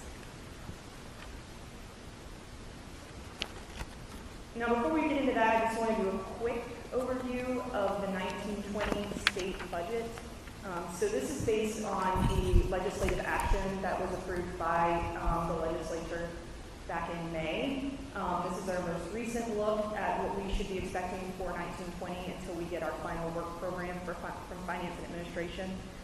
Higher education is slated to receive $1.68 billion in total recurring appropriations in 1920. You'll recall that Executive Director Krause said $3.7 billion earlier. That included tuition and fee revenue as well as capital. This is just looking at direct state investment in higher education. So no financial aid, no capital. That $1.68 billion includes $84.3 million in new recurring funds, and this is a little over 5% increase since 1819. Of particular interest here is that the state has invested more than $500 million in the last 5 years of new money, new recurring money to higher education. And to Executive Director Krause's point this morning, that makes us the envy of many other states in the nation, this direct investment. And again, this is not financial aid, these are operating dollars, dollars that institutions have to invest in their students on campus in ways that include financial aid, institutional aid, but also other ways, providing services for students. $77 million of that 84.3 is going to be for productivity and salary increases at all of our units, and 56 of that 77 are specifically going to our outcomes-based formula units and TCATs. You may recall we requested $64 million back in November. The state was able to fund 56 of that $64 million request, and this 56 includes the partial funding for a 2% salary increase at our institutions. Also, we will be receiving just over $46 million in non-recurring appropriations, and just over half of that, $25 million, is from the GIVE Act, which Shelley talked about earlier.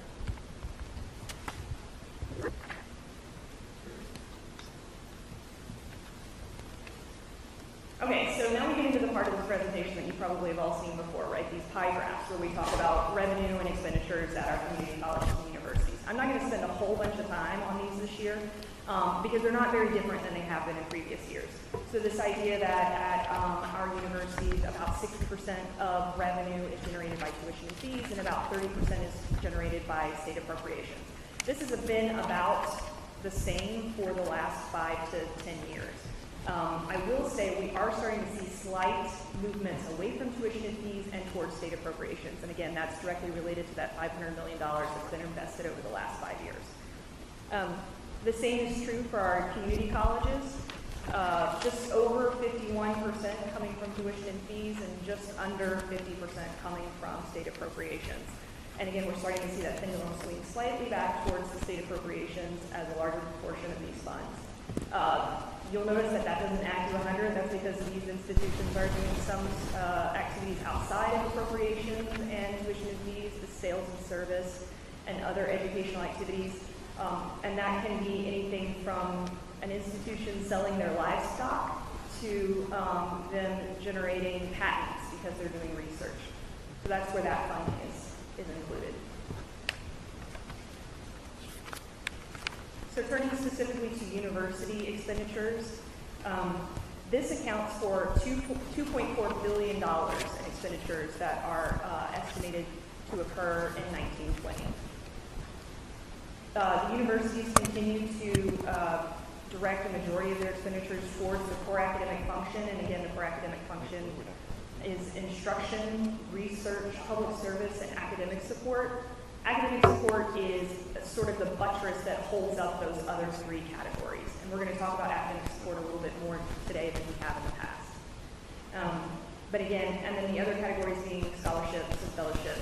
Maintenance and operation is what M&O is, that's keeping the lights on their campuses, institutional support, and student services. Looking at community colleges, you'll notice slightly more investment into instruction, but there's no research category here, right? Community colleges are not doing research and not spending money on research. Again, they're investing the majority of their expenditures in the core academic function, and you'll see that you have smaller amounts for scholarship and fellowship compared to universities. So total revenue across all of higher ed for 1920 is estimated to be $3.81 billion. $3.81 billion. So that's looking at, Executive Director Krause said 3.7 for 1819. We're expecting 3.81 for 1920. Estimated expenditures at 3.74. That means our budget is balanced. We will not be spending more than we are making.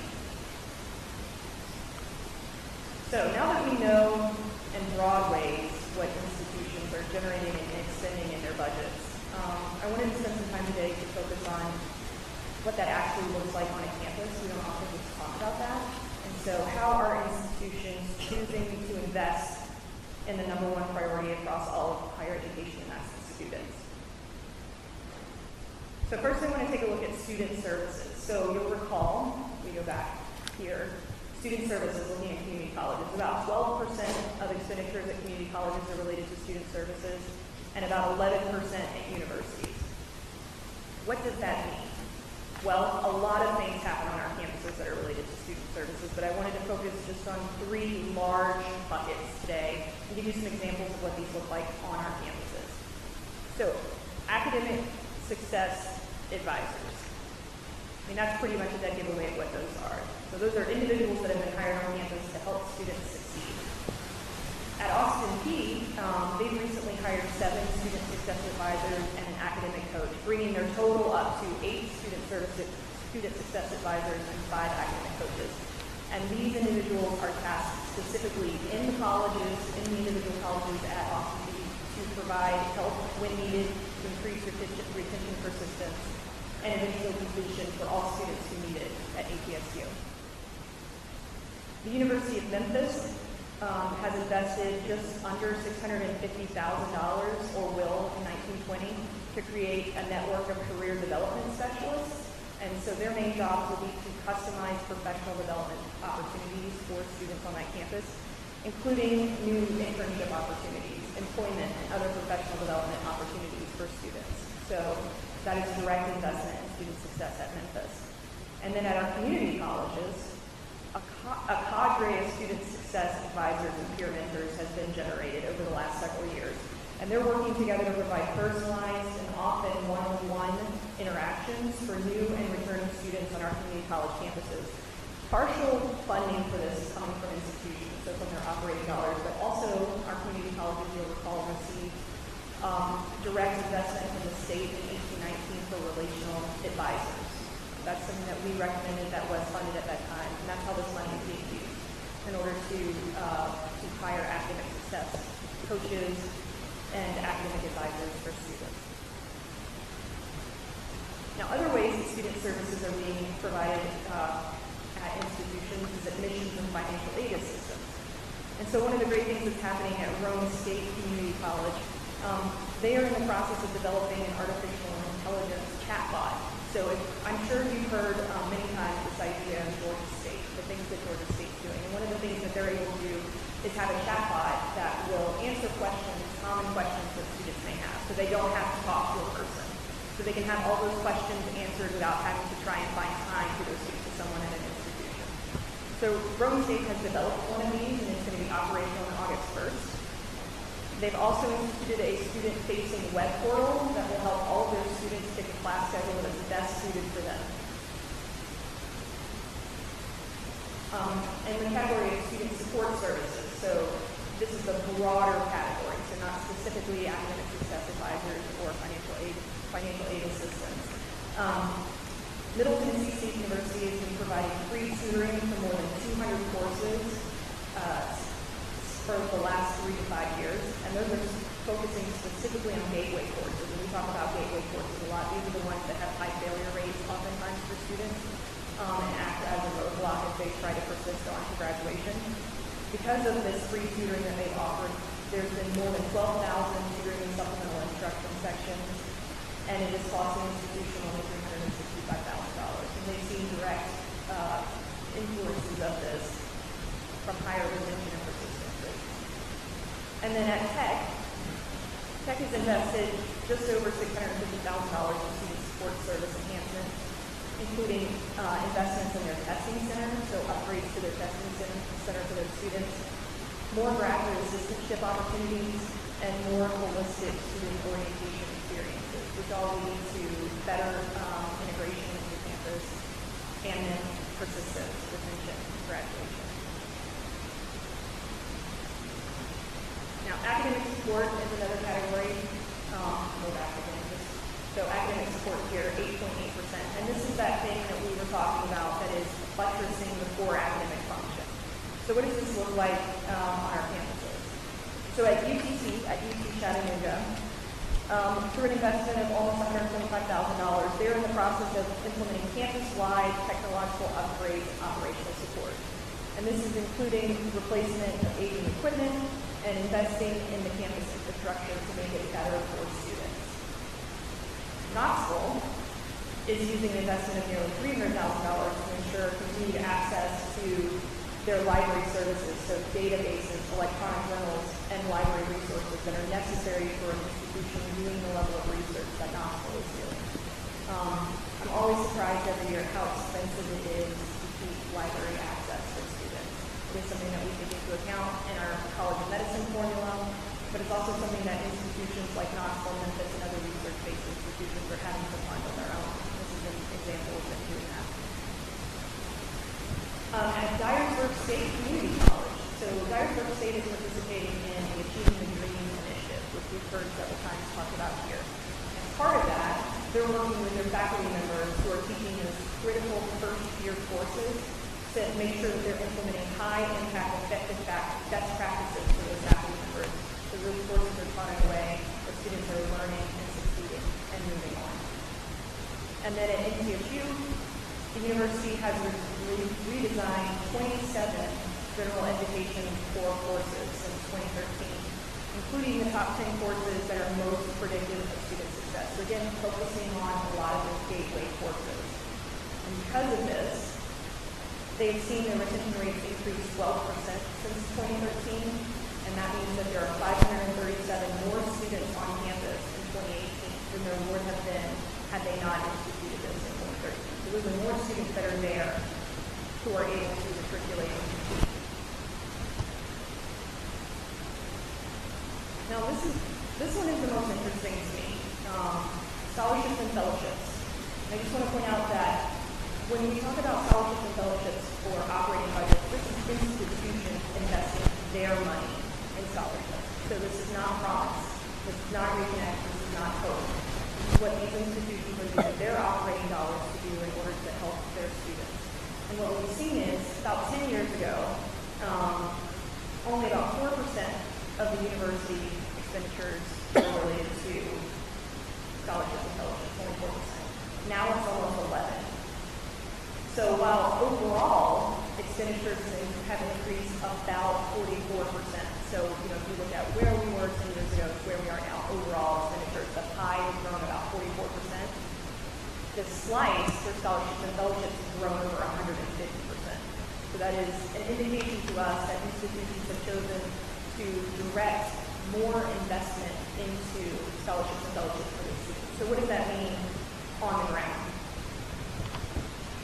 Well, at Middle Tennessee, we now have moved to guaranteed scholarships. So what does that mean? So used to, at least when I was in college, you had to compete for scholarship money. At Middle Tennessee, you don't have to anymore. You can go to their website, you can enter in your GPA and your ACT score, and it'll tell you your guaranteed award. They've invested about $10 million into institutional aid, and they're serving over 6,000 students. And they're also providing scholarships, I think, for nearly every transfer student that comes to Middle Tennessee as well. So again, that is direct investment in students related to scholarship and fellowship. ETSU sent me a list of 6 or 7 things. The one that I found most interesting was this idea of a public service corps. And so this is in partnership with a living learning community, so they all live together in the same dorm. They're required to do 40 hours of community service every semester. And what they focus on is increasing literacy in the Upper Cumberland, specifically in partnership with the governor's Birth to Books program. At Memphis, at the University of Memphis has instituted a program known as the Summer 3+3 program. And this is focusing specifically on Pell Grant students. So in 2018, the Pell Grant moved to eligibility in the summer. So you could start to use Pell Grant dollars in summer school. And so what Memphis said to students was, if you pay for the first class, first 3, we'll pay for the second class, the second 3. And so that's what they're doing. And what they've seen is, with just over $550,000 investment, they've seen a huge increase in the number of low-income students that are participating in this program, that are enrolling in the summer and continuing their education, continuing to generate hours that gets them closer to degree. And then finally, in Austin Peay has developed a GAP scholarship program. And what this is looking at specifically is what is the gap between your financial need and the financial aid that you have. And we're going to fill that to the best of our abilities for our students. And again, these are increases in scholarship expenditures that are from direct investment from the institution. So, Mr. Chairman, that's all I have today. The staff have thoroughly reviewed the 1920 proposed operating budgets, and we recommend that the Commission transit these budgets to Finance and Administration for further review and approval. Thank you so much, Crystal. Any questions for us before we go to the motion? Yes, ma'am.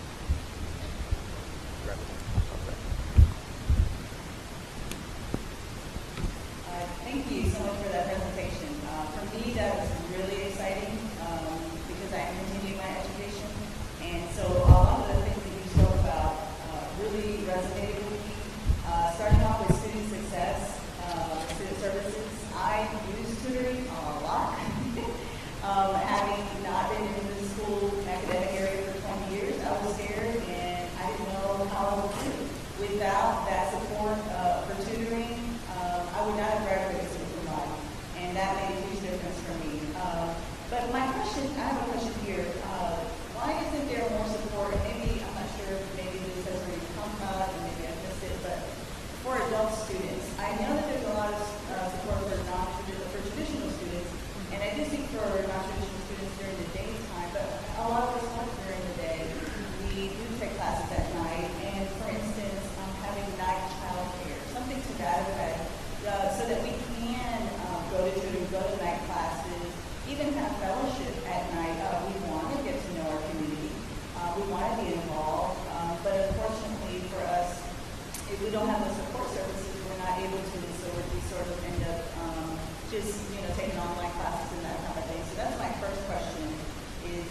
support for adult students, as we see those are the highest amount of students that want to come into college. Today, universities that want to get a degree.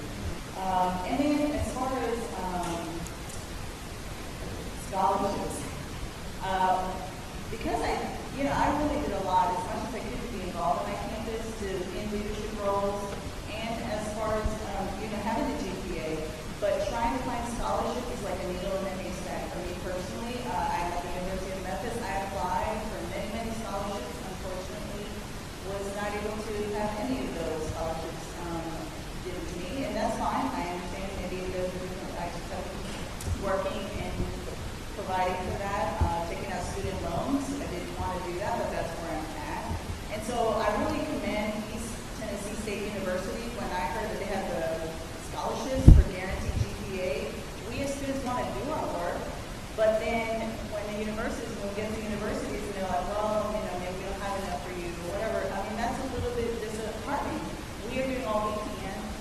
And so when ETSU stands up and says, we're going to help you, and with transfer students as well, I'm a transfer student, that's really, really important. And so I appreciate that. I applaud that effort. And I hope that the rest of Tennessee universities see that model and follow it. Thank you. Thanks, Ms. Riley. Thank you. I'll just comment briefly on the adult resources.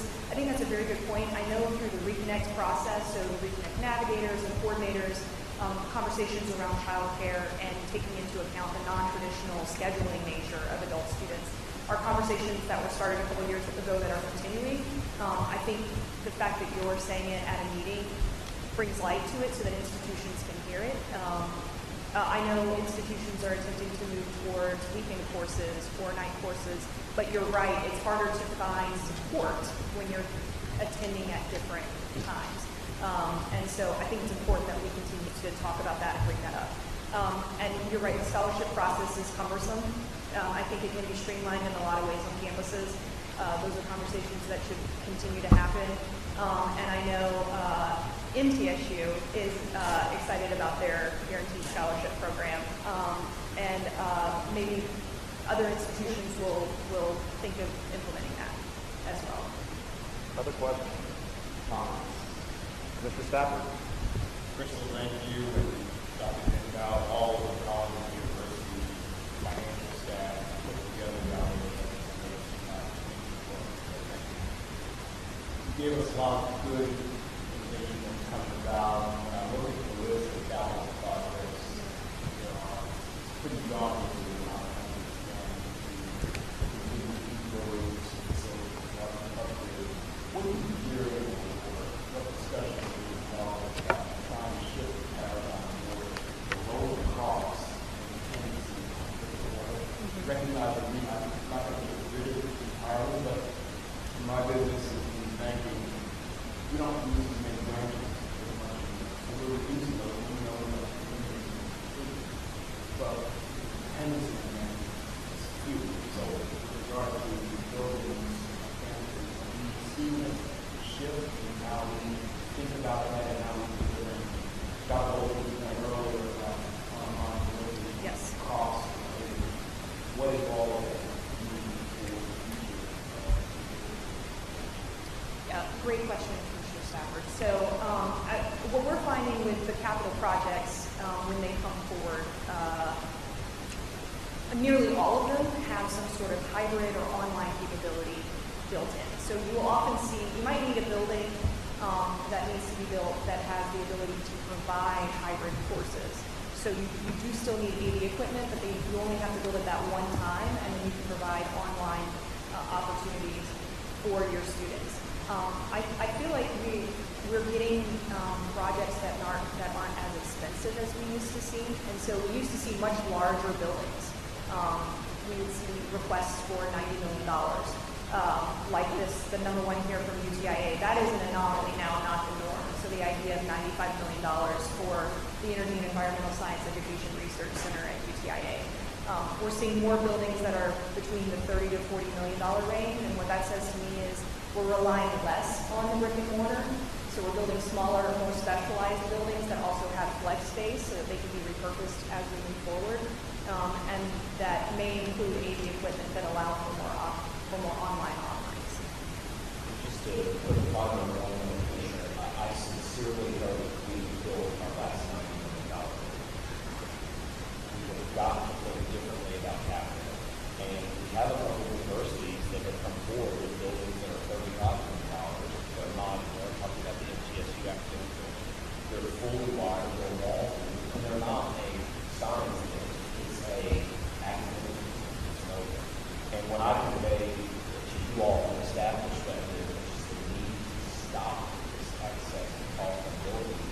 I'm not speaking on behalf of the I never do, but I will tell you what I do is significant street on buildings that are $100 million. And so one of the things that the campus has done so well, we're scoring as we speak.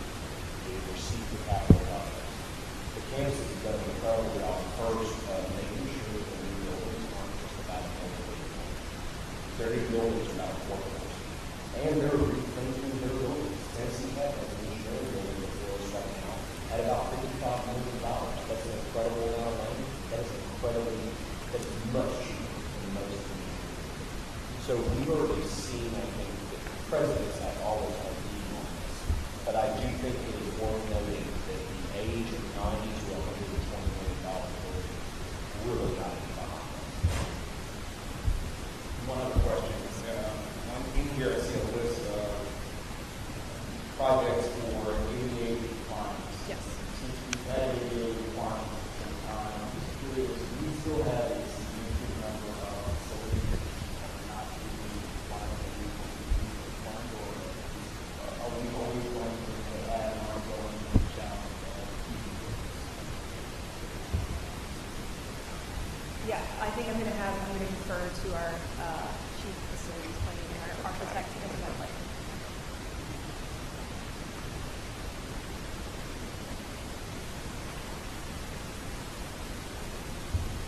Yes, thank you for that question.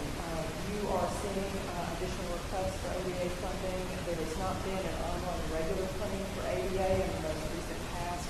However, I expect most of the universities have accomplished a great deal with regard to accessibility in the past year since the passage of ADA. They will require that ADA to be program accessibility. So what this means, is that from a facilities perspective, they're not required to have every single space accessible. It does mean they need to have their programs accessible. So I expect that most of the universities have accomplished much of that. Great question. Thank you. One last question. Looking at the mandatory student fee charges, I see the University of Memphis and chat both got pretty detailed in terms of their fee structure for lower pricing model. Are we seeing other colleges and universities adopt that type of thing? Yes, absolutely. So as part of the process related to the Focus Act, you'll recall we now have binding tuition ranges that we established here at THEC and then approved. Within those binding tuition ranges, that only applies to in-state undergraduate students. So in one way, we're seeing a lot of innovation in how institutions are choosing to address out-of-state students. In fact, we saw several institutions for 1920 that have cut out-of-state tuition in half, or more than in half, and are using it as a recruitment tool to service more students who are in either a 250-mile radius, but they're doing more specific things with their tuition policies related to that. As far as what you see here related to in-state undergraduate students, you're right. So one of the things that Memphis is doing now is this idea of guaranteed versus non-guaranteed tuition. So that means that you're guaranteed a rate for 4 years, and you enter into that as a freshman. Or you can stay in the non-guaranteed, and it may go up, it may go down, it may be lower the first 2 years than the guaranteed rate, but then if we have a recession or something where an institution then has to maybe face the hard decision of increasing tuition and fees at a greater rate, and it might be higher, the next 2 years, so guaranteeing that rate. And then what you're seeing at UT Chattanooga is something that's already happened at Knoxville and Martin. So this idea of moving towards charging for 15 credit hours rather than 12. So what UTC was doing was only charging for 12, but yet everything we talk about full-time is 15. And so by charging for 15 credit hours, that would actually move students to complete in 4 years rather than pegging it at 12, which would then take 5. Thank you. Okay, ready for entertain a motion? I'm so sorry, Secretary Hardy. That's all right. I'm just overlooking it. Look at page 20 of your section of the book here. And in particular, University of Martin. And I'm really trying to identify here. I'm looking for institutions for student services and public service. Is that entire $809,600 in public services I think it might be the graphics portion of it, yes. I've seen many of the videos. That's funny. Who's watching? That's funny. Yes, sir. I'm so glad I called on you, Mr. Secretary. That's good. All right, Mr. Dissner, did you have another? I do, Mr. Chairman. I move that the Commission transmit the FY 2019-2020 July 1 proposed operating budget with the Commission's comments to the Department of Finance and Administration for their review and approval, and authorize the Executive Director to make appropriate technical adjustments if necessary. Thank you very much. Motion properly made by Commissioner Dissner. Is there a second? I'll second if I can make a comment that my comments be stricken from what Mr. Dissner, is that okay? So, Okay, good. So she's agreed to amend the motion, and we have a second from Secretary Hargett. Further conversation? Hearing none. Do we need a voice? Do we need a roll call? Shauna, or we get voice, please? Okay, very good. All in favor signify so by saying aye. Any opposed? Motion carries. Thanks very much, Crystal. Dr. House. Hi, good morning, Chairman Cope, Director Krause, members of the Commission. What I would like to do this morning is speak a little bit more in a little bit more detail about the higher ed master plan that I updated you all on May. I will provide today a bit more detail with regard to where we are in that process, but I have two very quick one late breaking, one not late breaking pieces of wonderful news to share. I would first like to recognize a member of our research team for whom this is her last meeting. If Madison Dell could please stand up.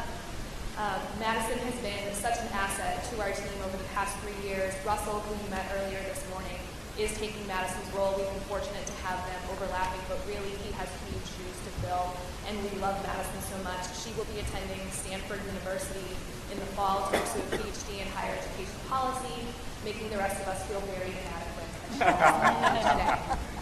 So Madison, we love you and we wish you all the best, and we will miss you. We can help.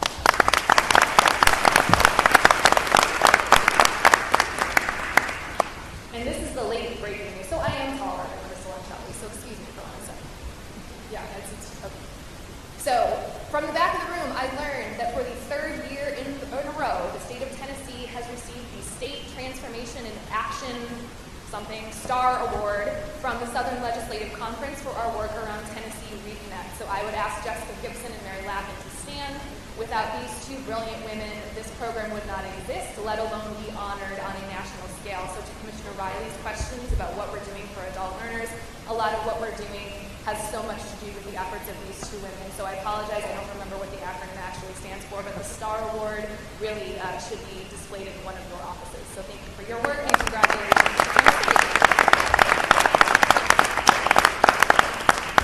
And that is it for my housekeeping and my good news. So I will start with the master plan. As we spoke about last time, and I don't want to belabor this point, the master plan was last updated in 2015, and it is already out of date. I don't say that as an indictment of that process or those who were involved. I say that as a commendation of all of the great work we have done over the past 4 years here in the state. In terms of the format of that master plan, it was very data heavy. It was very focused on projections because that is where we were at that point in time, figuring out how we were going to get to the very ambitious attainment goal of 55%. As that was the focus, there was not quite as much focus on policy or program or strategy, which is an amendment we are hoping to make with this current iteration of the master plan and that we are making as we are going through this process. Now, I think at the May meeting, I may have come on a little strong, came in a little hot about how that plan was not meeting the needs, and I did not mean to do that. There was so much from that master plan that has been so transformative and so useful as we have begun to track our progress toward a 55% attainment goal. How does that need to look by system? How does that need to look by institution? So while we are moving away from presenting projections over and over and over, the work that was done in 2015 really has set a baseline and set some parameters for how we need to keep having these conversations. We've had wonderful conversations with TBR in the fall about adjusting their projections of degrees to be attained, and really the 2015 master plan set the basis for that. Also, there was some intentionality in that former plan around how to work with students who are academically underprepared with adults and low income. We are expanding those subpopulations in this current iteration to think about different subpopulations of students, as well as, of course, the universe of students in Tennessee writ large. So I'll speak more to that in a second, but there really was some great language and some great modeling done in that regard in the former plan. This is the same slide I put up last time. Really, the big overarching objectives of this master plan are to take stock of where we are, to think about where we need to be, and to make recommendations about how we get there. So those statements are intentionally quite broad, and what we're going to talk about in a little more detail today is how we are going to think about different pillars of the master plan to address each of these three big categories and big objectives. Also, something that's been very different in our thinking about this is we've placed much time and given some intentional thought, much intentional thought, to the way we're actually going to set goals for the purposes of this document and the purposes of the execution of this document. So much of what we talk about is at the student level, and that's how it should be. We should be thinking about student success, the outcomes of our students, the experience of our students. So thinking about goal setting at that level, but also working with systems, working with institutions to think about institutional level goals. Do those goals have to do with graduation rates, with persistence rates? Do they have to do with faculty engagement? What is happening at the institution level that THEC can be supportive with and can be a support in terms of setting goals and tracking those goals? Something that's also been a little bit different, but I think imperative about our thinking in terms of this process is what are we doing at THEC that's working, and what are we doing that could be improved in terms of our internal processes? These relate to consumer protection, these relate to financial aid. What are we doing day to day within our four walls and out in the communities that can be improved?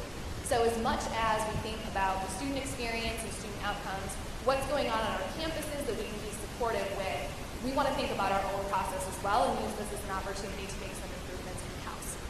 Also, I mentioned that we have some parameters for thinking about populations of interest. We will be thinking about more subgroups of students relative to the three that I shared a moment ago, and really thinking again not only about the macro universe of students, but the needs of particular subgroups.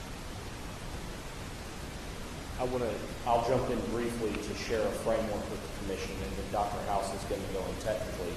I wanted to revisit this because these are three entirely new ways to look at the THEC master plan that we've never used before. And we intend, the only way THEC can deliberate is right here on video streaming, so we want you to think through and talk about this with us. Also, to reiterate a point I made at last meeting, which is we're now at 43% attainment. We started off apples to apples at 36. That's 7 points in about 4 years is a really good day's work. But I think what we're realizing is what got us from 36 to 43 are not going to be the same things that get us from 43 to 55. So we're going to have to think about some new tactics. And I think THEC will probably ask the commission to be a little more well-defined on tactics that we recommend. We're not agnostic about intrusive advising. The data is very clear this works. And so those sorts of tactics being baked in, we think are important. What we think is most important to bring to you, though, is a broad framework. And it's a framework that will guide a strategy that is very tactical. So our goal is to bring you under each of these three pillars the precise strategies that drive those outcomes, the precise metrics that tell us that the strategies are working, and then maybe most importantly, what's our feedback loop to you so that you know whether or not we're making progress. And so the three pillars we put in front of you, what's different is two of the three don't really have higher education in the sentence. And that's good because the reality is the average Tennessean is thinking about their local campus probably. What they're really thinking about is getting a job and supporting their family. And they don't think about higher education. And that's okay because it's our job to think about higher education. So we would propose that we frame this master plan in these three buckets, really predicated on some questions. How do we help students succeed? Most importantly, maybe, is how do we help families prosper? And then how do we make sure that our employers have what they need for their workforce? And if the commission consents today, that'll be the planning framework we move forward with to really develop that cascade for you. And Dr. House will show you we put a significant amount of thought into, if I asked you, how do we help Tennessee families prosper? What are the tools in our toolkit and the tools in each of these president's toolkits that lead to that outcome? Thank you. So what I will do briefly is talk through each of these pillars in some detail. As Mike just outlined, we have been very intentional about thinking about the key points in a pipeline, or the key points as part of any experience that a student has, that a family is having, that an employer needs. Thinking about the action, the tactic, what is in place currently, and from a metric standpoint, because we all know that's where my brain lives most of the time, how do we evaluate, how do we actually put some numbers and data behind what we are doing, leaning also on other states, on institutions who can share with us, or we can glean best practices from them related to any of these buckets here. So as we think about student success, the three focus areas that will undergird the student success pillar of the master plan are readiness, access, and completion. And I won't read through this whole figure to you, but as we look at that second line about the tactics, it's really a wonderful thing to put something in a format like this and see all that we are doing. There's always room to grow, always room to improve, and we will do that through this plan, and we will do that in partnership with everyone in this room. But it was really a wonderful thing to see everything we have been doing. So with regard to readiness, making sure students are ready to enter higher education, whatever that may look like for them. That may be a 6-month welding program right here at TCAP Murfreesboro at Smyrna. That might be a bachelor's degree in English, hoping to then become a lawyer or become a journalist or anything from the gamut therein. We talk very often about sales. We talk very often about early post-secondary opportunities. So thinking from the metrics perspective, what enrollment in those programs look like, what learning support needs look like on our community college campuses, as well as what the ACT scores look like. Our ACT scores, on average statewide, have remained relatively stagnant. Are there ways, is it worth doing, to work with students to make sure they are college ready as dictated by the ACT? Now, this is not a presentation about standardized tests, and I know everybody has very strong opinions. We can talk about that over lunch or not, which is great too. When we think about the access perspective, all of our outreach and all of our advising and our communications that we do with students, how can we be sure that students are getting the information they need to know what their opportunities are? Further, what information do they need and what information are they receiving related to financial aid? We have been very excited and very proud of the FAFSA filing and the FAFSA completion rates that we have seen in the state, going back and forth with Louisiana for number 1. So on the record, I will call us number 1. Please don't tweet that, though it is on the record. How students are engaging with our financial aid programs, what the college going rate looks like. And once students are in the door, we need to get them through and out the door, into the workforce, into graduate school, whatever it may be. How are we advising? How are we doing scheduling? How are we intervening with these students? We talk very often about nudging, about intrusiveness in the best possible way. How do we ensure that once students are on these campuses, they are getting through and getting out? And that is a perfect example, to use Mike's line, because Mike's no longer at the podium, nobody graduates from THEC. So that is a perfect example of the ways that we need to intentionally talk to and work with all of you who see students every day in a way we do not, to understand what can work in this space, what is feasible, and speak about what the best practices are in that regard. So as I mentioned in the introduction, really thinking about different subpopulations of students as well as the universal good for all students in our state. We have been thinking through the work of the TIE grant, the Lumina Talent, Innovation, and Equity grant, about the experiences of students of color. We've talked a lot today about the experiences of adult learners as well as the experience of veteran students or military-affiliated folks in our system. So how can we think not only about the macro universe, but particular subgroups as well? And there are other subgroups included. We are not limiting to these 3, but in the interest of time, we can just speak to them. When we think about families in our state, a point that I would ask you all to reflect on as folks who are not necessarily in this space, with the exception of Dr. Dishner, in this space every single day, what type of information would be necessary for you or your child or a member of your extended family to make a decision about going to college? Sometimes we are so deeply in it, that is a perspective that we often miss and that we value quite a lot. In this regard, we're to focus on affordability, transparency, and outreach. Thinking about, again, we talked a lot about tuition tuition and financial aid already today from the affordability standpoint, transparency around consumer protection, around what is the return on investment at the private good level. We often talk about, we've talked recently a great deal about what is the return on investment for the state of Tennessee when we think about higher ed from the public side. From the private side, what is the return on investment for an individual choosing to engage in higher education? And I mentioned Reconnect just a moment ago as they won the STAR Award. How does our Reconnect community initiative and our community-based work really play into the interactions with the American Job Centers? How does this play into the Spark initiatives and the Rural Distressed County initiatives that we have been leading and working with you all on? The metrics are listed there. I hope those metrics are intuitive based on what the tactics are. I do hope for whatever feedback and whatever comments you have related to those.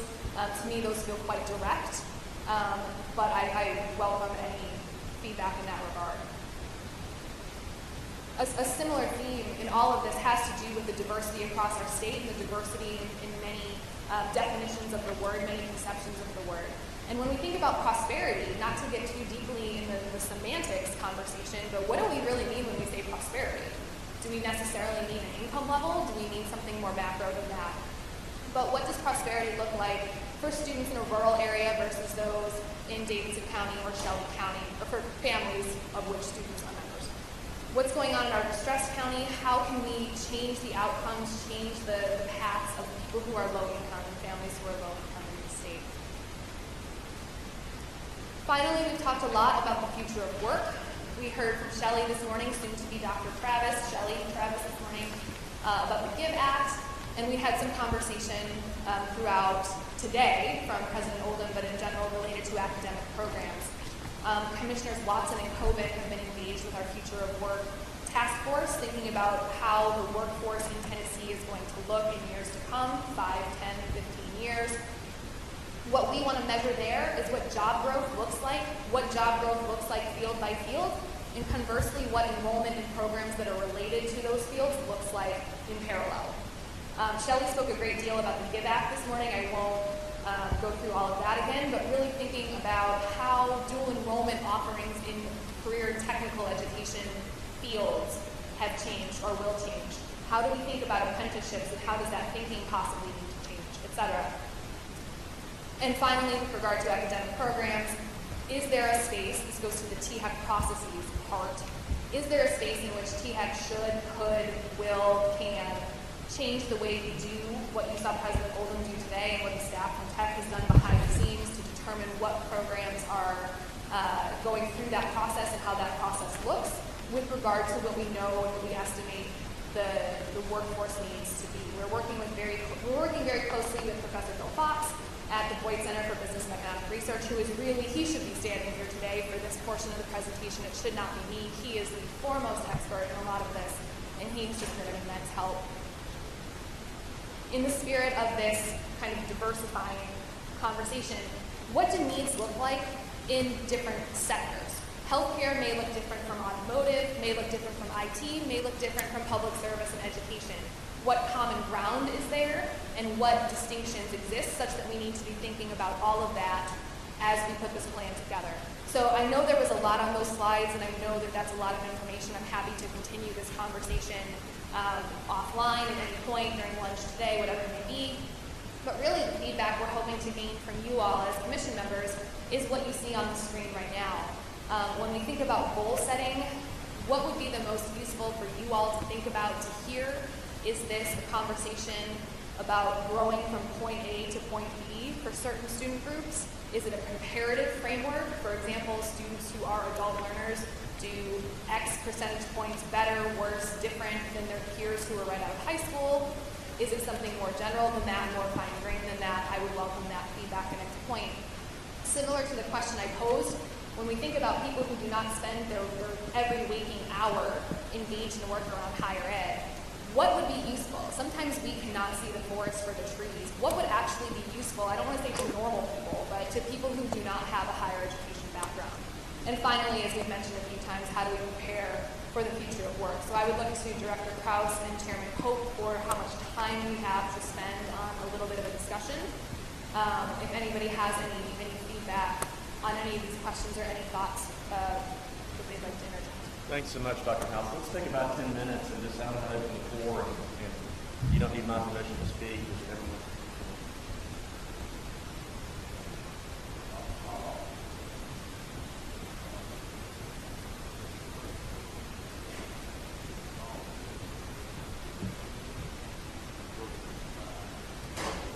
This is keeping in mind, yes, sir. Comptroller Wilson's question was, is all of this predicated that we are keeping 55% as our attainment goal? Yes, sir. Of course, yes, sir. Yes, sir.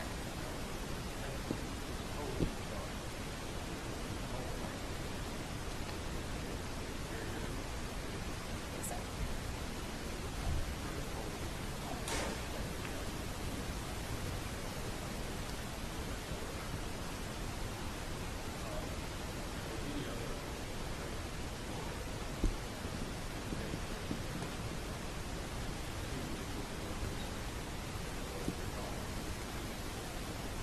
Sure.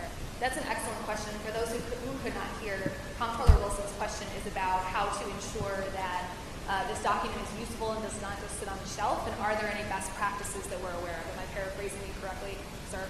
Okay. So I think to your first point, you are absolutely correct. Our objective with this document is that it is not a 40, 50, 60-page document that does sit on a shelf. We want this to be actionable. We want this to be accessible. We do not want this to be something that sits on a shelf. We have seen great products and great information from the state of Indiana, from the state of Florida, both of which are very much tailored to that state as it should be. But with regard to the use of graphics rather than words, program specificity versus data specificity, there are some best practices and models out there, yes, sir. Oh, absolutely. Sure. Sure.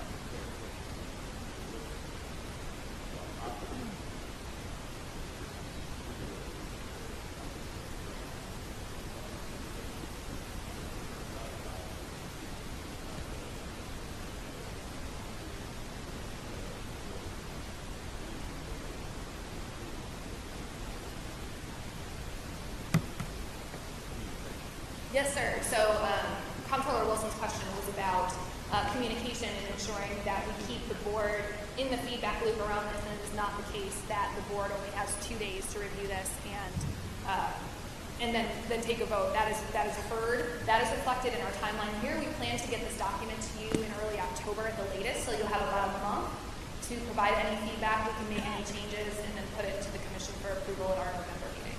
Yes, sir.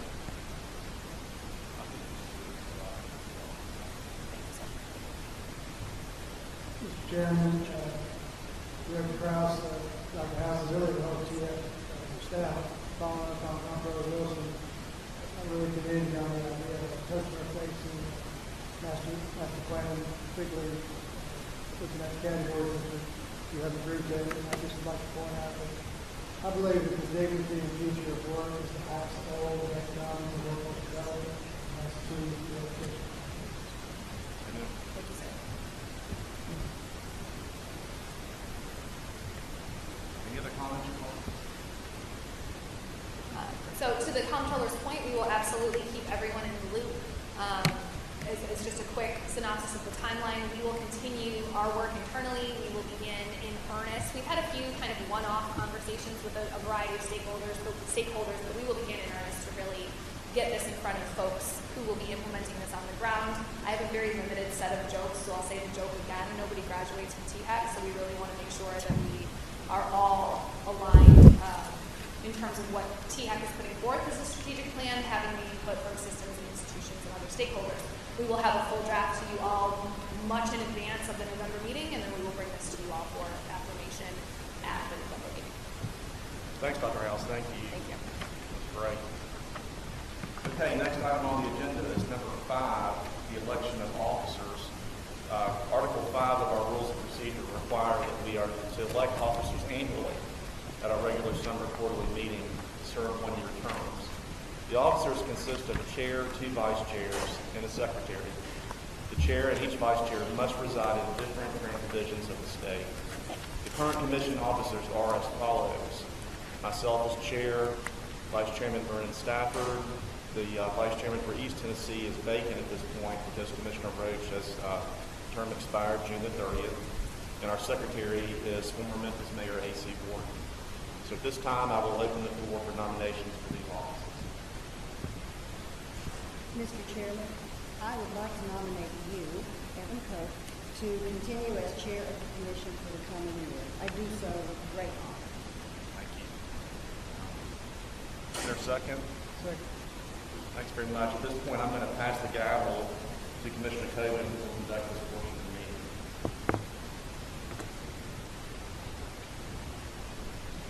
If there's no objection, what I think we ought to do is work through the slate of officers position by position and then vote on them as a group at the end, if that's all right with everyone. I guess I need to entertain a motion for you all to approve it. Do I have a motion? That we take all the offices as one slate. Nominate each position as they come and then vote as a group at the end. Yes. I need a motion for that. So moved. Okay, we have the Contra and Comptroller Wilson. Comptroller Wilson. And so we need to vote on this. So all in favor, signify by saying aye. Any opposed? Okay.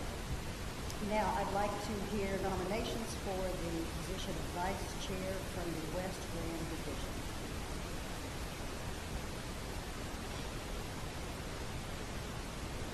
Madam Chairman, I'd like to nominate Vernon Stafford for this position. Is there a second? Second.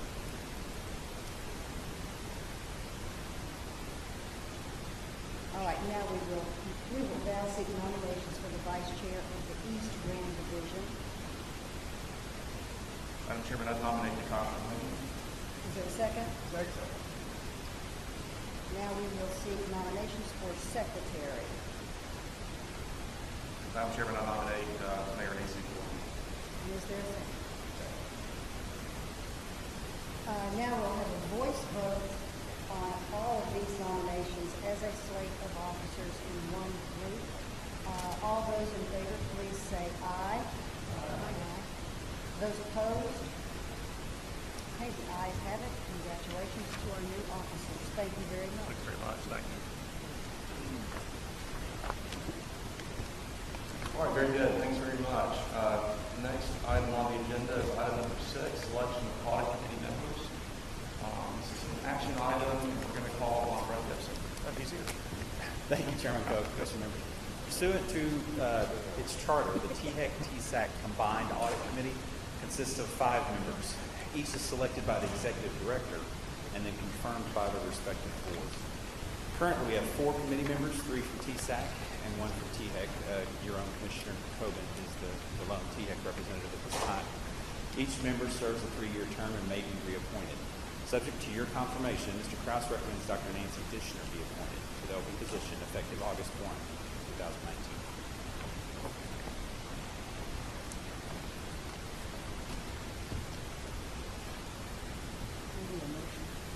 Yes, the floor is open for a motion. I'm so sorry. I couldn't hear that last part. I'm sorry, yes. He has recommended Dr. Dishner. Great. Fantastic. Okay, so we need a motion. So moved. Motion by Commissioner Coben, second from Commissioner Stafford. Any further discussion? Hearing none, all in favor signify so by saying aye. Aye. Are there any opposed? Oh, yes, sir. Yes, sir. Let's let the minutes reflect that Comptroller Wilson has abstained from that vote. Otherwise, the motion's approved. Thanks very much. Okay, that concludes the action item portion of our meeting. We will now, unless anybody on the commission needs a short break, we'll do straight to system reports. Okay, we'll move straight to system reports. Chancellor Tidings.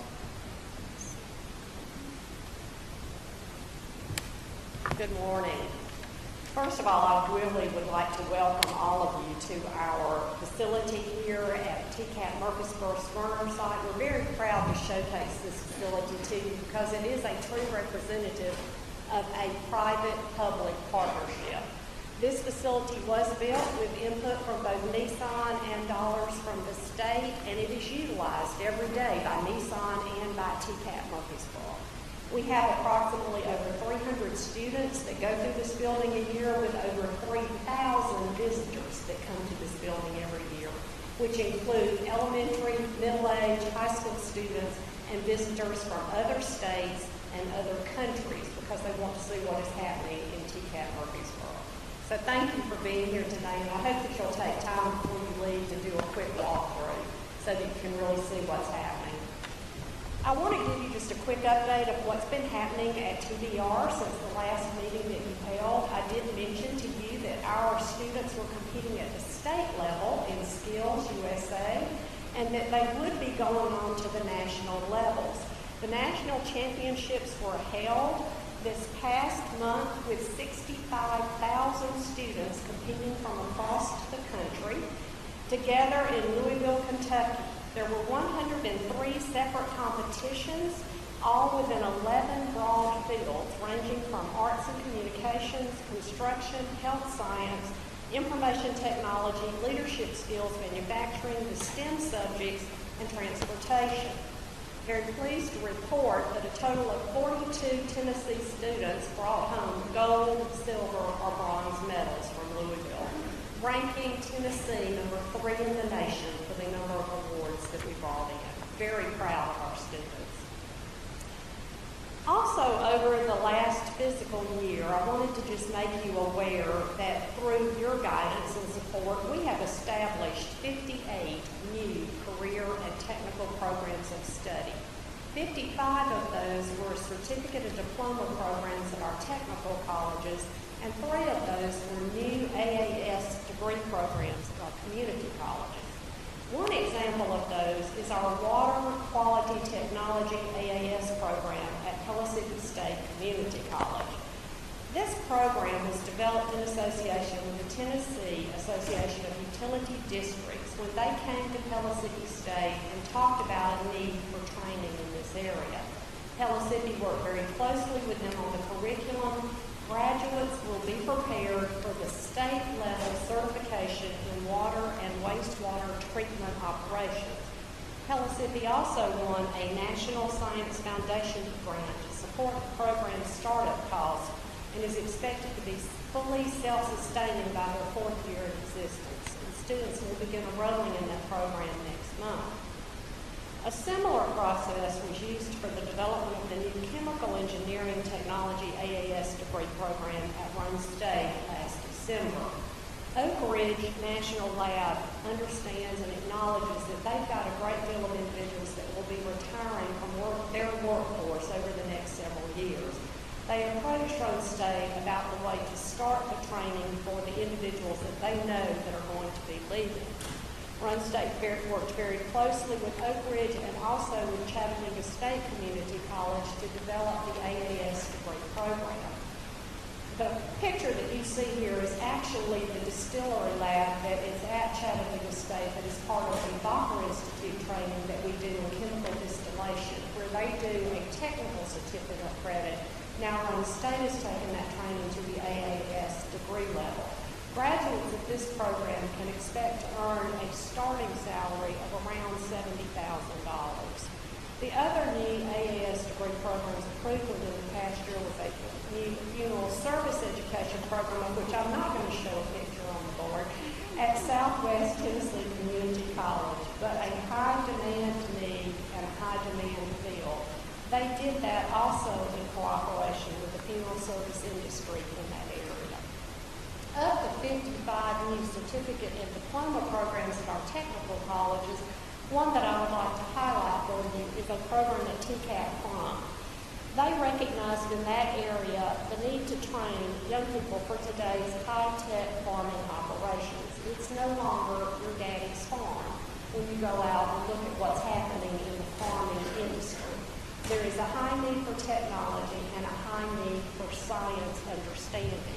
This program will help students in the agribusiness, high school ag teachers, and others that came together to create this program.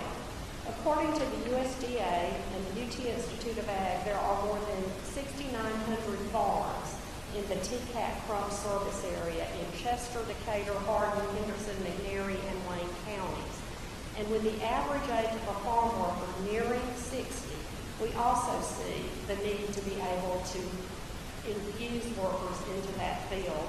Also, we'd like to give a special thanks to our former Tennessee Ag Commissioner, Jay Templeton, whose family farm is directly located in this area and gave us a great deal of advice and service in the development of the program.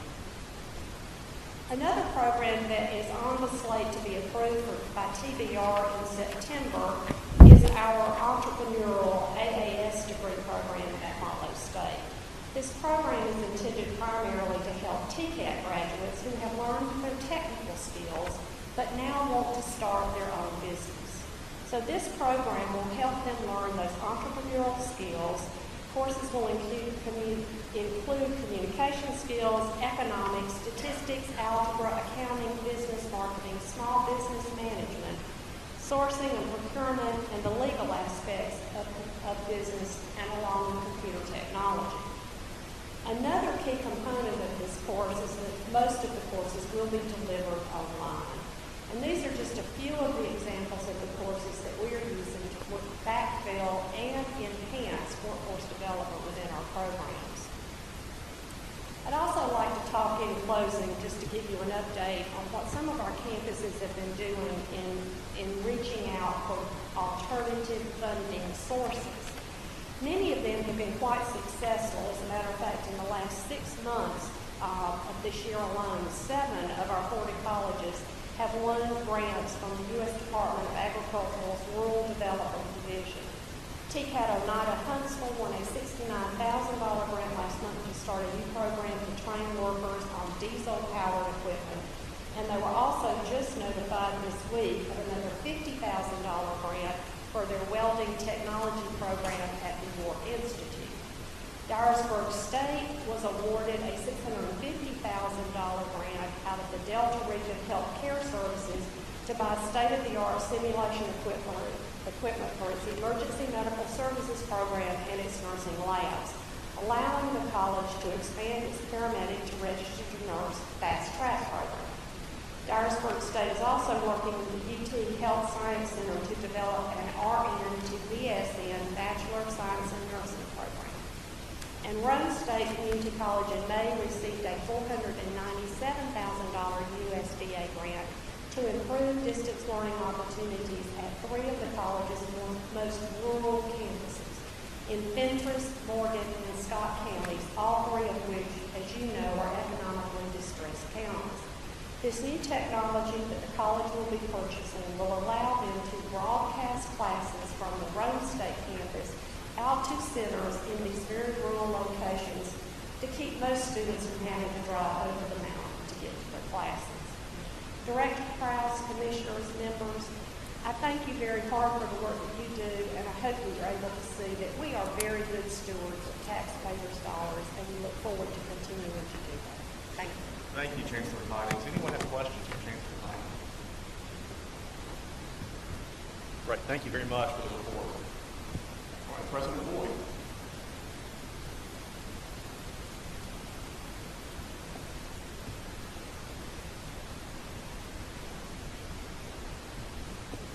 Chairman Cope, Commissioners, Director Krause, thank you for giving me the opportunity to visit with you today. We've got some exciting things to share as always, but first I wanted to say that I'd like to commit UT to help THEC in any future setups that you have external to the plaza. I know I talked with Director Krause a few moments before we started, and he, I wouldn't say complained, but did highlight the fact that his staff doesn't normally set up big events outside, and it was a lot of work, but I think it was absolutely worth it. I want to thank Chancellor Tidings for allowing us to be here. It's great when we can get out and see the facilities, and as many of you guys did, I got a chance to visit with some of the students with their demonstrations, and it's just inspiring and inspirational to get out and actually visit with the students. So I'm not sure how many powers I have as president, but I can't even forget my staff to come and help you with wiring and setting up chairs the next time we decide to do this.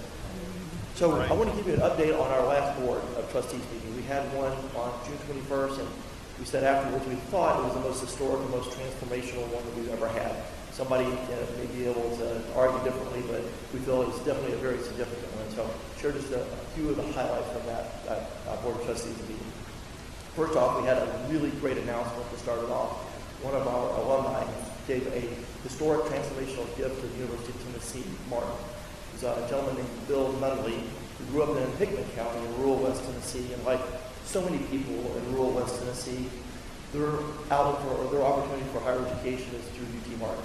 So he went to UT Martin, has become wildly successful in multiple entrepreneurial opportunities, and he wanted to give back to other people like him, people in rural communities throughout Tennessee, so they can have the opportunity to go to the University of Tennessee Martin, free of tuition and fees, and free of room and board. And so we were able to announce at that Board of Trustees meeting the largest gift in the history of UT Martin, which was $23 million to provide college access to students throughout rural West Tennessee. So we were very excited to start a meeting off that way. I thought I'd borrow on that and do the same thing today. Second, we got approval for our largest budget in our history, which I think for most universities, unless you were in Alaska, Kentucky, or Illinois, traditionally each year is probably going to be a little bigger. We're fortunate that we got the budget approved. And then we also approved a 6-year strategic plan that builds out to the year 2025. I'm hopeful that that plan will help inform the master plan for THEC, or at least be a component of it.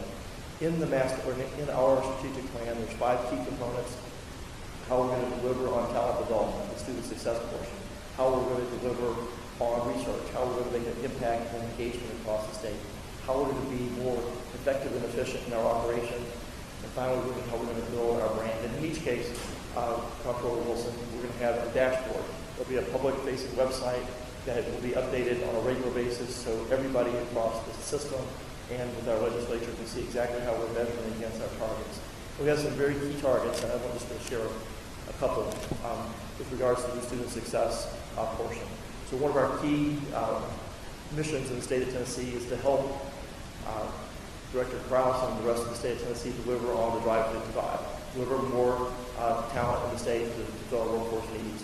This year, we're going to graduate 12,000 students into our workforce. Collectively, by the year 2025, we're going to graduate 15,000. We've got some very specific ways in which we need to do that. Second, we need to make sure that more students actually succeed at our school. At UT Martin and UT Chattanooga, 6-year graduation rates are at all-time highs this last year, 47.7% at each. UT Knoxville, 72.5%, which was the highest in the state. We're proud of those, but we need to do better. And so our goal for the year 2025 is UT Knoxville will go to 81%, and collectively across the system will go to 70.5%. So we've got some very measurable, targeted, and I'd say aspirational goals. These aren't, as everybody in this room knows, these goals aren't going to be easy, but we've got a lot of, I think, important initiatives to help us get there. I know we've got a couple of new commissioners, and in case you missed the news, and a lot of people did because we haven't really advertised it yet, but in March we announced something called the UT Promise, which means that if your family income is under $50,000, anybody in the state of Tennessee, as long as they can academically earn the right to come to any one of our schools, can come free of tuition and fees. And that includes our non-traditional students, that includes students that are already on our campuses. So we're hopeful that's going to increase access to our university and also hopefully increase success as well, because the financial burden will be less on those students that are at our schools. We have a goal and engagement of a series of metrics, but I want to highlight one thing that we're doing in partnership with our friends at THEC. And one of the things we're trying to do at UT is work even harder to have close collaboration with all our partners in higher education, and we're all working on this together to make a difference in our state. We had a meeting that Director Krause hosted about 6 weeks ago with all the presidents, and it was interesting in those conversations. As we think about all the things we do, I'm going to make up a stat that I haven't really actually calculated about, saying it seems like roughly 90% of the things that we work on every day is non-competitive. We do recruit for the same students, but when we're working on trying to improve student success, we do that together, and we compare strategies together. One area that we all talked about in this meeting was around some of the social crises that we have across the state and how we all work on certain things. Probably no one would argue that one of the most critical, if not the most critical social challenge we have in our state today is the opioid crisis. And so we're working together with TSU to in an area which, unfortunately for us, Upper East Tennessee and East Tennessee is one of the most stricken by this by this crisis. We're working together to try to find ways to solve them. Next week, August 1st and 2nd, we're hosting a statewide summit with ETSU to address this crisis. The bad news is it's a huge crisis, so it gets a lot of attention. The good news is people are rallying around it. To make that point, we have over 700 people that have now agreed to show up at the summit, from the Department of Health, a lot of state agencies, nonprofits, to all of our universities. So it's going to be, I think, a seminal moment where we get everybody across the state together to really focus on a statewide challenge. And I think that's something that higher education can deliver better than anybody else. We can be the convener, bringing the research and the people together to make a difference. So we're really excited about that. The third area that, one of the other areas that we mentioned was in our strategic plan was research, and kind of finish with why I think that this board meeting was the most transformational in our history. We took two big votes, two big actions that are going to propel the University of Tennessee in its rankings and research. First off, just for background, we're the only public R1 university in the state of Tennessee. R1s are the top third in research. We're proud of that. However, something that we don't often confess, but I'm going to start, is that in those R1s, our ranking's not that great. There's 131 R1s, we were 107. That's not where we want to be. However, there's a couple reasons why that's the case. One of which was we aren't organized the way many other universities are. So in the United States, there's 42 land-grant universities. Every single one of the land-grant universities in the country have their agricultural college and extension offices attached to the flagship. We were the only one in the country that didn't. So we were 107. Separately, University of Tennessee Institute of Agriculture was 170. When we put them together, we're 55th, just by that single changing of the organization. So our board voted to do that. Now, if we just did that, and I put this in the memo, that's 1 + 1 = 2. That's good, because if you put the two together, we are bigger together, our reputation, our rankings go up. But that just begins to scratch the surface of the opportunity we have by working closer together. So we've got a whole series of initiatives and things that we're going to be doing in the next 6 months and beyond, find ways to have the Institute of Agriculture and our flagship campus working closer together. Just a quick anecdote. Last week I stopped at the Extension Office in Knox County.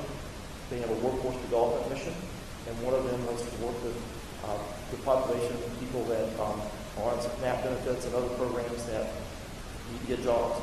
And one of the big areas that we can train in the Knox County area is in the hospitality and tourism business. Yet there wasn't a relationship with the Department of Hospitality and Tourism and at the College of Education in Knoxville. We're going to put those two together. There are resources within the flagship that we can leverage to extension to make a huge difference across the state. We think that 1 + 1 = 3. And the second big initiative that we took, that may be the most transformational we've done in a very long time, not ever. One of the big relationships or important relationships that we have is with Oak Ridge National Labs. This is arguably, we'd like to argue, that it is the best national lab of the 16 national labs in the country. There's only 4 universities that manage a national lab. We're only 1 or 2 public land grants that manage a national lab. And we've got a lot of activities with them. We have 16 governor's chairs. We have 120 Bredesen Center graduates. We have 5 joint institutes. So we're already doing a lot with them. But unfortunately, all of those things activities aren't coordinated, they're not aligned, they're not working together. So the first, and we don't get a lot of attention for it. As I travel around the state and I talk to different groups and talk to them about the fact that the University of Tennessee manages Oak Ridge National Labs, probably 50% of the people that I share that with, they're surprised by that fact. We don't do a good enough job of actually letting people know that we have that relationship. So the board approved something that we're calling the Oak Ridge Institute at UT. This is a new institute that will put a governing and organizational body around all that activity. So everything will be coordinated and aligned. I think will allow us to brand it better. And that's good, but the real opportunity is to invest in new centers of excellence.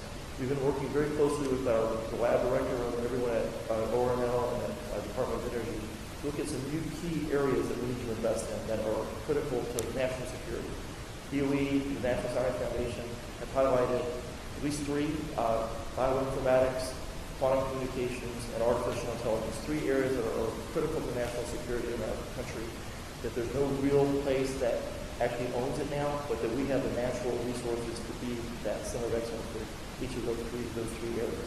We believe with the right investments, we will be able to stand up another 120 new faculty members, another 500 graduates to focus on those 3 areas and generate an extra $200 million in research. By doing that, we'll go from 55th to potentially in the top 20 in the country through that one initiative. And as the DOE leadership tells us about when we think about this project, they say often they've got billions and billions of dollars to invest in science through the labs. They can invest in the science to develop new technologies. But what they can't do without us, they can't develop the scientists.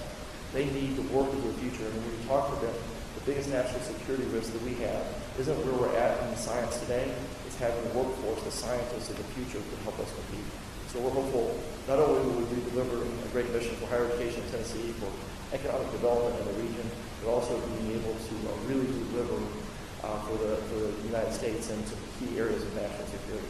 So for those reasons, we thought this was a really great board meeting, and it's transformation. Now we got approval to do a lot of great work. Now we've got to do the great work. So we recognize that there's a lot left to do. I'll hopefully be able to report back to you next time on the budget and the plans for the Oak Ridge Institute. Finally, I'll just conclude by saying, let you know how I'm spending my summer. So I made a mistake 6 months ago when I took this job of going to all our campuses within the first week, and I was at a meeting with my chancellor at the University of Tennessee Institute of Ag, Ken Cross, and I bragged that I've been to every facility that UT has across the system. And he said, no, you haven't. We have 95 extension offices all across the state. So I committed to going to all 95 extension offices. At the end of this week, this afternoon, I'll go to 2 more. I'll have been to all 95. I'll go to all 20 by the end of this week, or 20 by this week, and all 95. But I can tell you, it's inspirational. We do this in partnership with our great friends at TSU, and we thank you for the great support. It's always great seeing our TSU counterparts in a lot of these offices. But these guys are doing such a tremendous work. You've got people that are working on helping people understand how important nutrition is. We've got people supporting agriculture. And one that I'm personally always excited about is we've got teammates in every single county helping young people be involved in 4-H. And if you're not familiar with the 4-H program, it's tremendous. We're going to have a future in democracy and in civic engagement. It's going to happen through these 4-H students.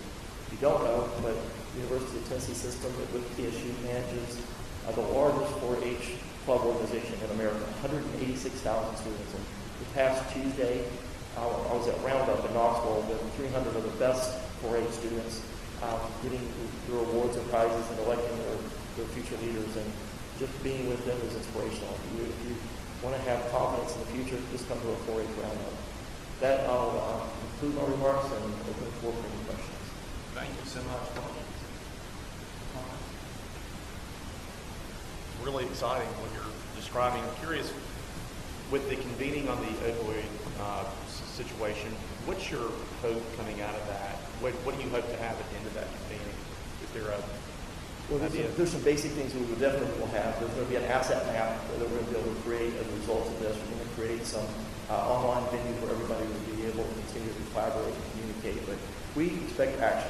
You know, there's so many places or people or organizations across the state for the last several years that have gotten together and had conversations. And we don't want to be just a place that has conversations.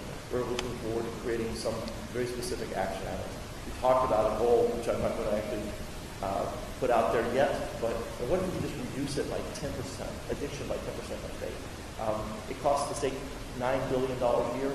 If we could just make it net 10%, we could save $900 million a year. Again, because of our partnership with ETSU and other people in higher education has the ability to do so much more than just educate the future workforce of our state, but we can actually address real issues that are crises that are facing our citizens today. That's fantastic. Thank you. Any other questions? Great. Thank you so much. Thank you. Dr. Nolan?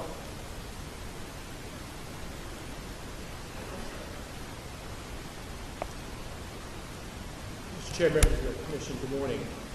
I hope you can sense the energy that exists across your system.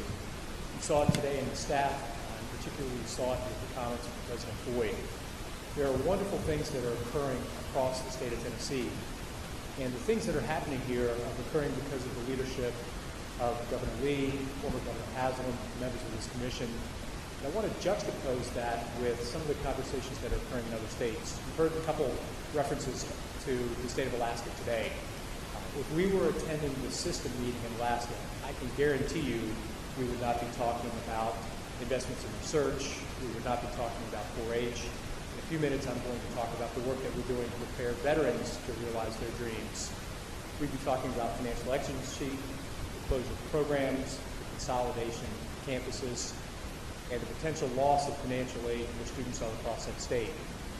It's interesting to see the things that are happening there. A 41% reduction in state appropriations in the current year budget, because the reductions that went into place effective July 1, and that system, that board, is having to implement those changes effective immediately.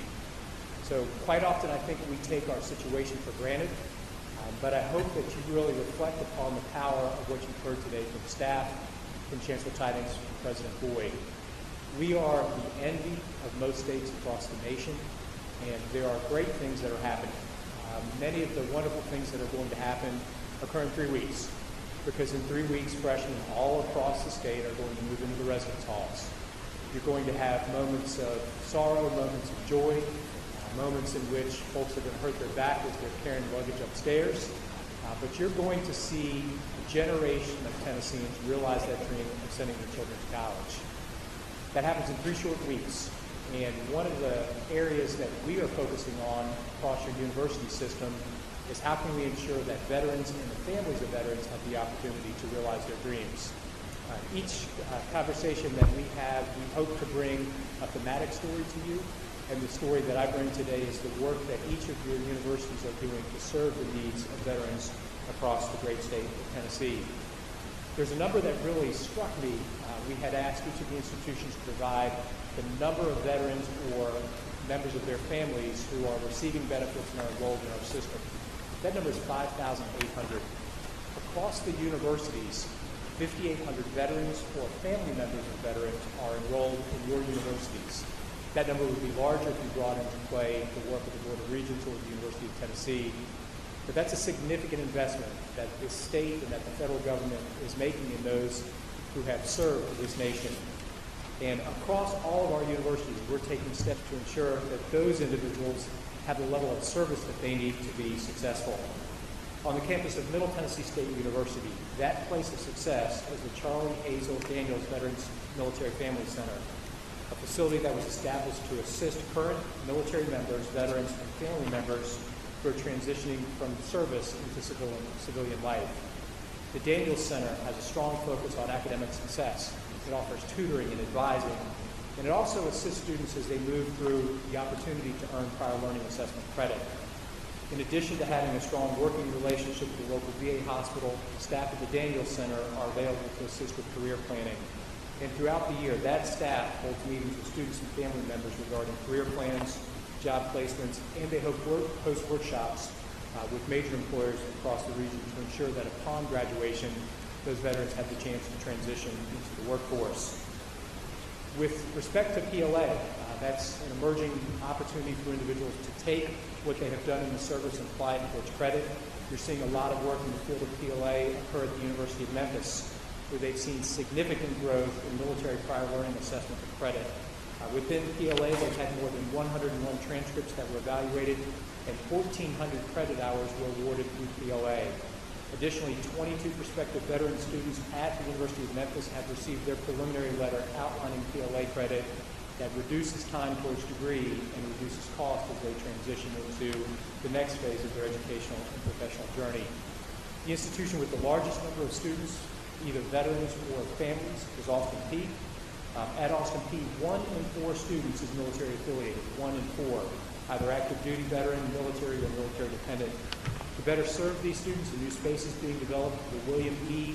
and Sudoku S. Newton Resource Center. This center will provide seamless support to military affiliated students from the point of applying to admission, to accessing financial aid, to selecting a program of study, register for courses, or moving through to graduation. Austin Peay already has many programs in place, including Veterans Upward Bound, Vet Success on Campus, and the Military Student Center. By putting these services into place in a highly visible location, which will be this new facility, those students will have access in a one-stop shop environment to put them in a position to be successful. In addition to that effort, Austin Peay is working on an articulation agreement with the Joint Special Operations University that will allow APSU to better serve the needs of active duty special ops communities around the globe through online programs. Earlier this year, Director Krause took a number of presidents to Fort Campbell. Dr. White was present, and it was interesting to hear active duty personnel talk about the challenges that they face while they look to realize their education goals while they're currently serving. They spoke at length of taking courses from online providers and for-profit providers. Some credit may not transfer to institutions, so commend Austin Peay for the work that they're doing to ensure that our servicemen and women have the opportunity to take courses while they're providing service to this nation. At Tennessee Tech, they've recently announced a partnership agreement with the Army National Guard that will make tuition payments more flexible for students utilizing Strong Act benefits. Through this agreement, Army National Guard members attending Tech will be granted a deferment of university tuition fee payments. The Strong Act, which covers tuition fee for Guard members earning their first degree, will then pay the university for those students' tuition. Tech has devoted a lot of effort this past year to enhancing the campus-wide presence of events that recognize veterans, such as Veterans Week and Tech students. The Veterans Week was an opportunity for veterans and dependents to become acquainted with the campus and with faculty and staff during events that were held as part of those activities. The Tech Students campaign gave faculty and staff an opportunity to donate to the Eagles Wing Veterans Center, a place where students can study, visit, and receive assistance in navigating through their benefits. The university has also created a dedicated unit, the Office of Military and Veterans Affairs, which is a one-stop shop where veterans and military-affiliated students can receive support as they transition to and succeed in an academic environment. Our colleagues at Tennessee State University are also opening a Veterans Center this coming year, a place that will also serve as a one-stop shop for students. They're actively participating in some work with THEC and received a $76,000 grant from THEC to establish a database that tracks students along that earning and experience of academic credit. And Tennessee State University is also participating in the Strong Act. THEC has designated TSU as a certified veterans campus and military-friendly institution, which means that they promote an educational environment that supports academic and social needs of their community of students. At East Tennessee State University, we are one of 9 medical institutions in the nation that offers the Veteran Access and Scholarship Program. This program is offered to 2 students equivalent each year who agree to provide service to the VA in residency and then to give 4 years of service to the VA upon completion of the residency, and that covers all of the costs for med school for these 2 students. East Tennessee State University this past year commissioned 8 officers who then moved into military service upon completion of their tenure at ETSU. And to put that in context, there are 72 members of our graduating class. 8 of those 72 members move into service. Percentage-wise, there's only one institution who produces more than us, and that's the institution there in Bethesda that focuses solely on producing veterans to go into service. So we're proud of the work that we do within the Quillen College of Medicine, not only to serve the needs of rural communities, but to serve the needs of veterans across the country. Also at the university, we've launched a web platform that allows our students who are looking to return to college not only to get a sense of what they can do through prior learning credit and assessment, but also to see how the work that they do in service could transform through into credits that produce a fast track to the receipt of a degree. We're also one of a few institutions in the country that have provided scholarships for students and family members who have exhausted their GI benefits. So if you're an out-of-state student with a family member of a veteran who exhausted all of your GI benefits, we are waiving their out-of-state fees to reduce those costs to give them the opportunity to return to college and complete their degree, or for an out-of-state student to enroll at our university. These are just quick examples of many of the things that are occurring across your university system to serve the needs of veteran students. Once again, I mentioned there are 5,800 students at those 6 universities who fall into that category. Thank you for the opportunity to present on behalf of the universities, and we'd be welcome to address any questions. Thanks, Dr. Nolan. Questions for Dr. Nolan? And I did my best to talk fast because I know I'm always stands between you and lunch. Very good. Okay, all right, thank you so much. Any questions at all, comments? Okay, no, thank you so much, Dr. Nolan. I have just a few closing comments before we adjourn. Let me make sure I make these. First of all, we will reconvene here in this room, is that right? At 2:30 p.m. with the State Board of Education for our annual meeting, which is mandated by law. We will have a trustees training session and meeting in Memphis, August 15th and 16th. I think we're being hosted by the University of Memphis. And then finally, our next quarterly meeting of this commission will take place on November the 7th. So I appreciate all the hard work that went into producing this meeting, and the floor is open to entertain a motion to adjourn. So moved. All right, motion from Commissioner Stafford. Is there a second? Second. All right, Commissioner Johnson. All in favor, signify so by saying aye. Aye. Any opposed? We're adjourned. Yeah, finally. This is my second. So during our morning meeting,